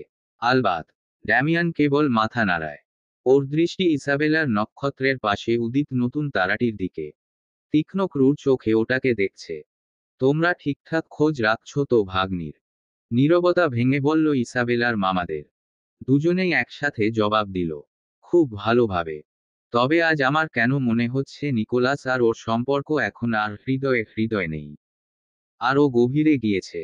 তোমার মনের ভয় ওটা আমরা বেশ করে নজরদারিতে রেখেছি। তেমন কিছু ঘটলে অবশ্যই জানতাম। চিন্তার কারণ নেই। ও, চিন্তার কারণ নেই, তবে ওই নক্ষত্রের উদয় হলো কি করে হঠাৎ? কুত্তার বাচ্চারা, চেঁচিয়ে উঠল ড্যামিয়ান। রজার ও ম্যাক্সিমের দিকে হুঙ্কার ছাড়ে। আমার সিক্স সেন্স বলছে তোদের কোথাও ভুল হয়েছে। যা আমার থাকার কথা তা এখন অন্য কারো দখলে গেছে। কসম করে বলছি, যদি তাই হয় তবে তোদের ক্ষমা নেই। আপন রক্ত বলে ছেড়ে দেব না। রক্তমাংস এক করে খাবো। দূর হ আমার চোখের সামনে থেকে অপদার্থের দল। ভয় পেল দুই ভাই। দুজনে দ্রুত প্রস্থান করল সেখান থেকে। কয়েক গ্লাস ভদকা পান করার পরও নেশা হয়নি ড্যামিয়ানের। রাতটা আজ যেন ফুরাচ্ছেই না। ওই নক্ষত্রের দিকে তাকাবে না করেও তাকাচ্ছে। এত বছরের অভ্যাস এক রাতে পরিবর্তন হয়। রাগটা আগাগোড়াই একটু বেশি। এই কারণে তা যে আরো বাড়ল। এতটা বাড়ল যে অন্ধকার কক্ষে স্থির হয়ে দাঁড়াতে পারছে না। কিছুর ওপর তো রাগটা খাটানো চায়। এমনি এমনি যাবে না। মাথাটা ঘুরছে। সর্বশরীর মনে হচ্ছে জ্বলছে। মাথার ভেতর নিষ্ঠুর সব ভাবনা চিন্তা। না, আর চুপচাপ থাকতে পারছে না। ঝড়ের মতো সদর দরজা দিয়ে বেরিয়ে গেল। প্রহরীরা এতকাল দেখে আসছে মনিবকে। মনিবের রাগী মুখ ভালোভাবেই টের পায়। রাগলে এই লোক কি ঘটাতে সক্ষম তা কি ওরা জানে না। ভয়ে গাঢ় হয়ে দাঁড়িয়ে দাঁড়িয়ে মনিবকে গর্ভগৃহের দিকে যেতে দেখল। গর্ভগৃহের ঘুটঘুটে অন্ধকার ম্লান হয় ড্যামিয়ানের হাতের মশালের আলোতে। অন্ধকারে পা পড়ে কয়েকটি ইঁদুর ও সাপের ওপর। ইঁদুরগুলো চিচি করে উঠল। সাপগুলো অবশ্য পাল্টা আঘাত করেছে। মাতৃগর্ভ থেকেই যে বিষাক্ত এই সাপের বিষে তার আর কি হয়। রাত নামলে এই স্যাঁতস্যাঁতে পাতাল আঁধারে সাপ বিচ্ছুতে গিজগিজ করে। নোভার কাচের সেলের কাছাকাছি যেতে থেমে যায়। সামনে সাপ বিচ্ছু সহ বিষাক্ত প্রাণীরা সাইতো এক মানুষের আকৃতি নিয়েছে। শক্ত করে মশালের হাতল ধরল ড্যামিয়ান। কাউকে ছিঁড়ে কামড়ে শুষে খাচ্ছে সরীসৃপগুলো। মশালের আগুনের তাপ লাগতে ছিটকে সরে গেল। ড্যামিয়ানের সেই 40 চাকরটির বীভৎস দেহ পড়ে আছে। কি হয়েছে বুঝতে যেন আর কষ্ট হলো না ড্যামিয়ানের। মৃত চাকরটির বোকামিকে গালি দিয়ে ছুটল সামনে। যা ভেবেছিল তাই। নোভা ফের একবার চালাকি করে পালিয়েছে। রাগে লাল হয়ে ওঠে ড্যামিয়ানের চোখ। উন্মাদের মতো হাসছে। রাগের আগুন মশালে আগুন এক হয়ে সমস্ত গর্ভগৃহে ছড়িয়ে পড়ে। মাঝে দাঁড়িয়ে চিৎকার করে ওঠে ড্যামিয়ান। গতবার পালানো সহজ ছিল। কিন্তু এবার যে সহজ হবে না সেও জানত। ওই পাতাল বন্দিদশা ছেড়ে জঙ্গলে পথ খুঁজছে নোভা। কিন্তু বারবার ঘুরে ফিরে একই স্থানে এসে দাঁড়াচ্ছে যেন। ঠিক যেন গোলকধাঁধা। এত সহজে হার মানবে না নোভা। এখান থেকে বেরোবেই। নতুন একটি রাস্তা ধরল। কিন্তু হতাশ হলো। এই রাস্তাও ওকে আগের স্থানে এনে দাঁড় করিয়েছে। আশপাশে অস্থিরভাবে পায়চারি করল। একটা গাছ দেখতে থামে। 3 পাপড়ির ছোট ছোট নীল ফুলে ভরে আছে গাছটি। ফুলগুলো এখনো কুঁড়ি। এই গাছের বিশেষত্ব হলো কুঁড়িতে বিষ, ফুটলে নির্বিষ। কিন্তু নির্বিষ ওই কুঁড়ির বিষকে কাটে না। কুঁড়ি অবস্থায় সম্মোহনীয় ঘ্রাণে আশপাশের প্রাণীদের আকৃষ্ট করে। একবার এর মায়াজালে পড়লে তার আর রক্ষা নেই। ফুটলে কিন্তু এই ফুলে কোনো সুবাস থাকে না। তখন পৃথিবীর আর 5টা সাধারণ ফুলের মতো। নোভা মানুষ নয়। ওকে ততখানি মায়াজালে ফেলতে সক্ষম নয় এই কুঁড়ি ও কুঁড়ির সুবাস। তবুও ছুঁয়ে দেখার লোভ আর সামলাতে পারল না নোভা। ভেবেছিলি এবারও পালিয়ে যাবি। পেছনে ড্যামিয়ানের বিকৃত হাসি শুনল নোভা। ঘুরে তাকালো না। শয়তানটার মুখ দেখার চেয়ে এই ফুল দেখা ভালো। মনে শান্তি আসে। ড্যামিয়ানকে মনপ্রাণে ঘৃণা করে। ওর স্পর্শের কথা ভাবতে গা গুলিয়ে এলো। লড়ে যদি মুক্তির পথ দেখত তবে এই মুহূর্তে তাই করত। ড্যামিয়ান সে সুযোগ ওকে দেবে না। চোখ বন্ধ করল।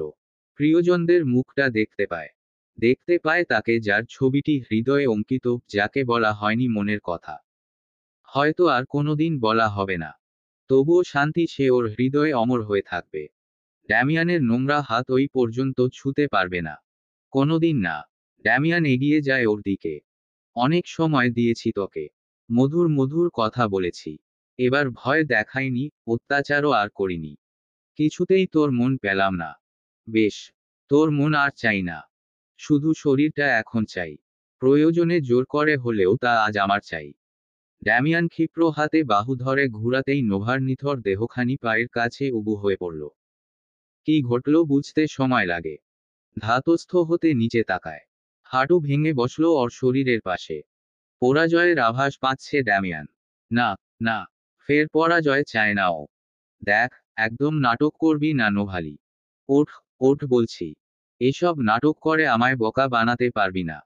ভালোই ভালোই বলছি ওঠ। নোভালি তেমনই পড়ে আছে। ধীরে ধীরে ওর দেহটাকে সোজা করল ড্যামিয়ান। দুচোখ বিস্ফোরিত হয় নোভার নীলবর্ণ মুখ দেখে। এতক্ষণ পরে বিষাক্ত ফুলের সুবাস বুঝতে পারে। তাকায় সেদিকে। কুড়ি ছেঁড়া বৃন্তটি সহজে চোখে পড়ে। দুহাতে খামচে ধরে নোভার নিথর দেহখানির দুবাহু।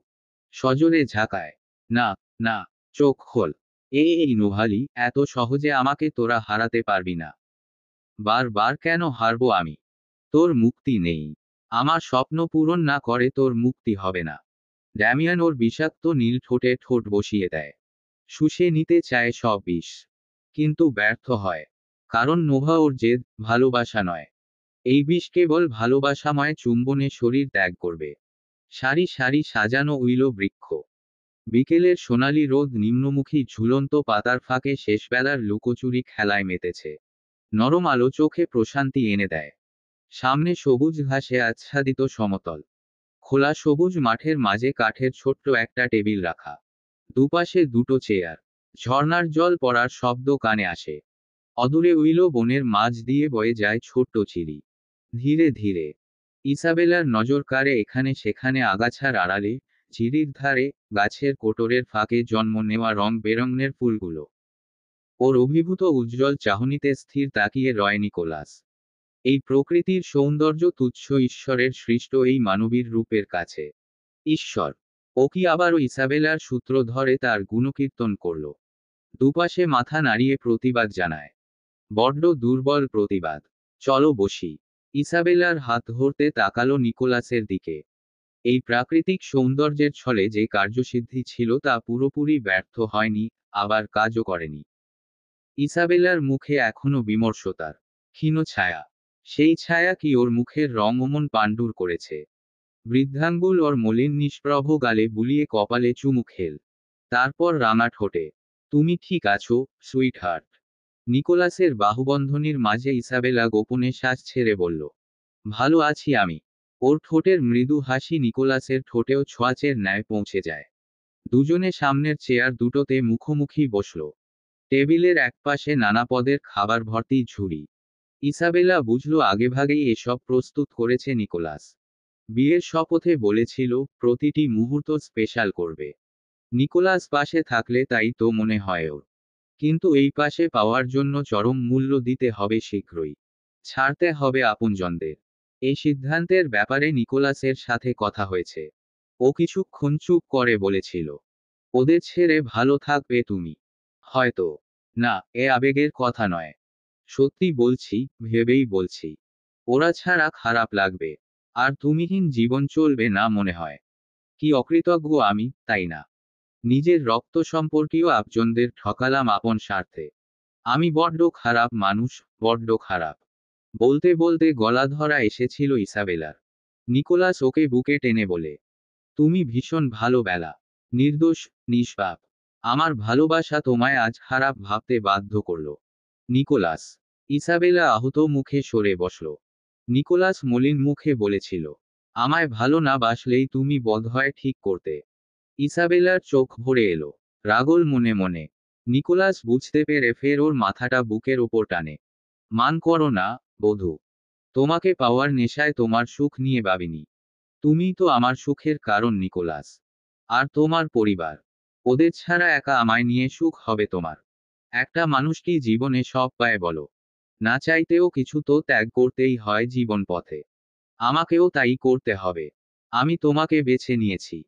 এ নিয়ে বিন্দুমাত্র অনুশোচনা নেই, কিন্তু পরিবারকে ব্যথা দেব এই অপরাধবোধ থেকেও রেহাই নেই।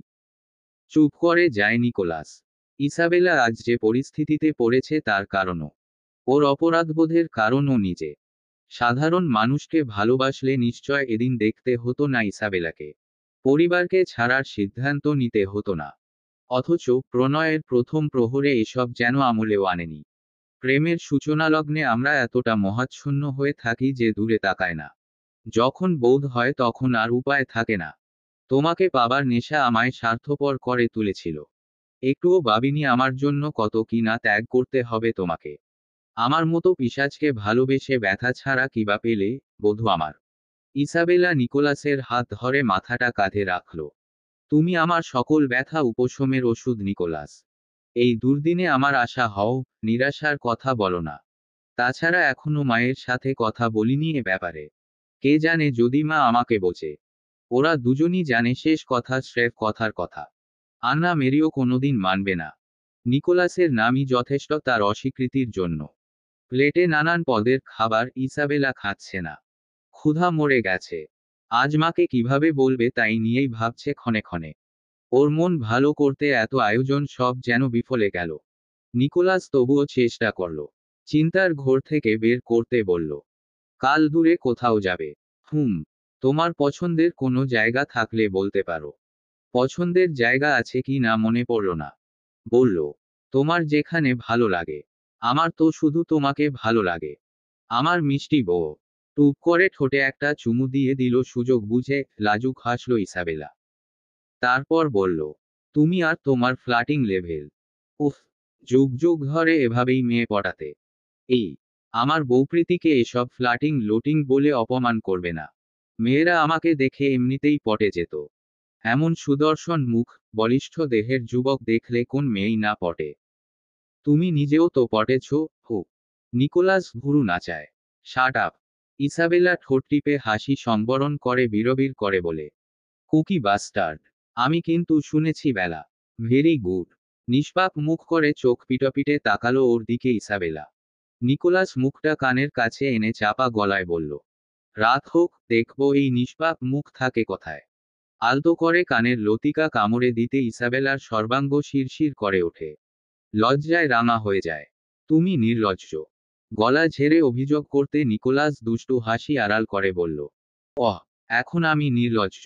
কে যেন বিয়ের রাতে আমাকে লাজুক বলেছিল। কে? সেই রাত মনে পড়তে ভীষণ লজ্জা পেল ইসাবেলা। আমতা আমতা করল, কিন্তু কথা খুঁজে পায় না। কিংবা লজ্জায় বলতে পারে না। তুমি সুন্দর। লজ্জার লাল রং সেই সৌন্দর্যে মিশে চোখে ধাঁধা লাগিয়ে দেয়। আমার নিয়ন্ত্রণ ক্ষমতা বেসামাল হয় তখন। এতটা এতটা যে উফ। চলো প্রাসাদে ফিরি। চেয়ারে হেলান দিয়ে বসল নিকোলাস। ইসাবেলা চকিতে তাকায়। সলজ্জে বলে, একদম না। আমার ক্ষুধা পেয়েছে, খাবো। বলেই সামনে যা পেল মুখে দিল। মনে মনে স্বস্তি পায় নিকোলাস। ইসাবেলার চিন্তা দূরীকরণে সফল হয়েছে। ক্ষুধামন্দা কেটেছে। এই সফলতা শান্তি দেয়। কিন্তু সে শান্তি অচিরেই চলে যায়। খুব বেশি খাবার খেতে পারে না ইসাবেলা। পেটের ভেতর মুচড়ে ওঠে। নিকোলাসকে বুঝতে না দিয়ে দাঁড়িয়ে গেল। চলো উঠি। কিন্তু খেলে না তো। নিকোলাসের হাত টেনে ধরে দাঁড় করিয়ে বলল, পেট ভরে গেছে। আর পারবো না। চলো পূব দিকটাতে একটু হাঁটি। এসো। এক প্রকার জোর করে টানতে টানতে নিয়ে গেল। হাতে হাত রেখে হাঁটতে শুরু করে সামনে। নিকোলাস উদ্বিগ্ন, গম্ভীর হয়ে আছে। কারণটা ইসাবেলা জানে। ঠিকমতো খেলো না বলেই অমন মুখ ভার ওর। কদিন ধরেই নিজের মধ্যে কিছু পরিবর্তন লক্ষ্য করছে ইসাবেলা। এর মধ্যে একটা এই ক্ষুধামন্দা। খাবার দেখলে পেট গুলিয়ে আসে। পেটে কোনো সমস্যা হয়েছে নিশ্চয়। নিকোলাসকে বললে চিন্তা করবে। ওষুধ খেলেই যখন সেরে যাবে। খামোখা নিকোলাসকে বলে চিন্তা বাড়িয়ে লাভ কি। হাঁটতে হাঁটতে ওরা একটা পরিত্যক্ত জনপদে এলো। সম্ভবত যুদ্ধের ভয়াবহতায় মানুষ অন্যত্র চলে গেছে। লোকালয়ের পথে দুয়েকটা কুকুর ছাড়া কোনো জনমানব চোখে পড়ল না। লোকালয় পেরিয়ে যেতে সন্ধ্যা নামল। হাঁটতে হাঁটতে হাঁপিয়ে উঠেছে ইসাবেলা। কোথাও একটু বসবে। এমন সময় ঢং ঢং শব্দে সান্ধ্য ঘণ্টা বেজে ওঠে সামনের গির্জায়। এখান থেকে কয়েক কদমের পথ। সামনের খোলা মাঠটা পেরোলেই গির্জা। গির্জার ভেতরের আলো দেখতে পেল। চলো যা। বোধোদয় হলো এমনভাবে পরক্ষণেই আবার ইসাবেলা বলল, না, আরেকটু সামনে হাঁটি। চলো। ইসাবেলার মুখ আগের তুলনায় এখন যেন আরো বেশি ফ্যাকাশে দেখাচ্ছে। নিকোলাস হিসেব করে ওর রক্ত পান করে। হিসেবে কোথাও গরমিল হলো কি। না, এখন থেকে নিয়ন্ত্রণ শক্তি আরও বাড়াতে হবে। গির্জার পাশ কাটিয়ে যেতে আরেকবার তাকালো ইসাবেলা। নিকোলাস থামল, ঘুরে দাঁড়ায় গির্জার দিকে। ভেবেছিল গির্জার দুয়ার কোনোদিন মারাবে না। এককালের আগে অভিমানে বিদ্রোহ করেছিল, ছেড়েছিল ধর্ম, ধর্মালয়। আজ দুটোই ওকে টানছে প্রবলভাবে। নিকোলাস পা বাড়াতে ইসাবেলা খুব জোরে চেপে ধরে ওর হাত। নিকোলাস যেন ধাতস্থ হলো, হেসে বলল, মা বলতো প্রার্থনালয় দেখলে উপেক্ষা করতে নেই। কে জানে কোন প্রার্থনা কবুল হয়। চলো, চলো। তুমি যাবে? হুম।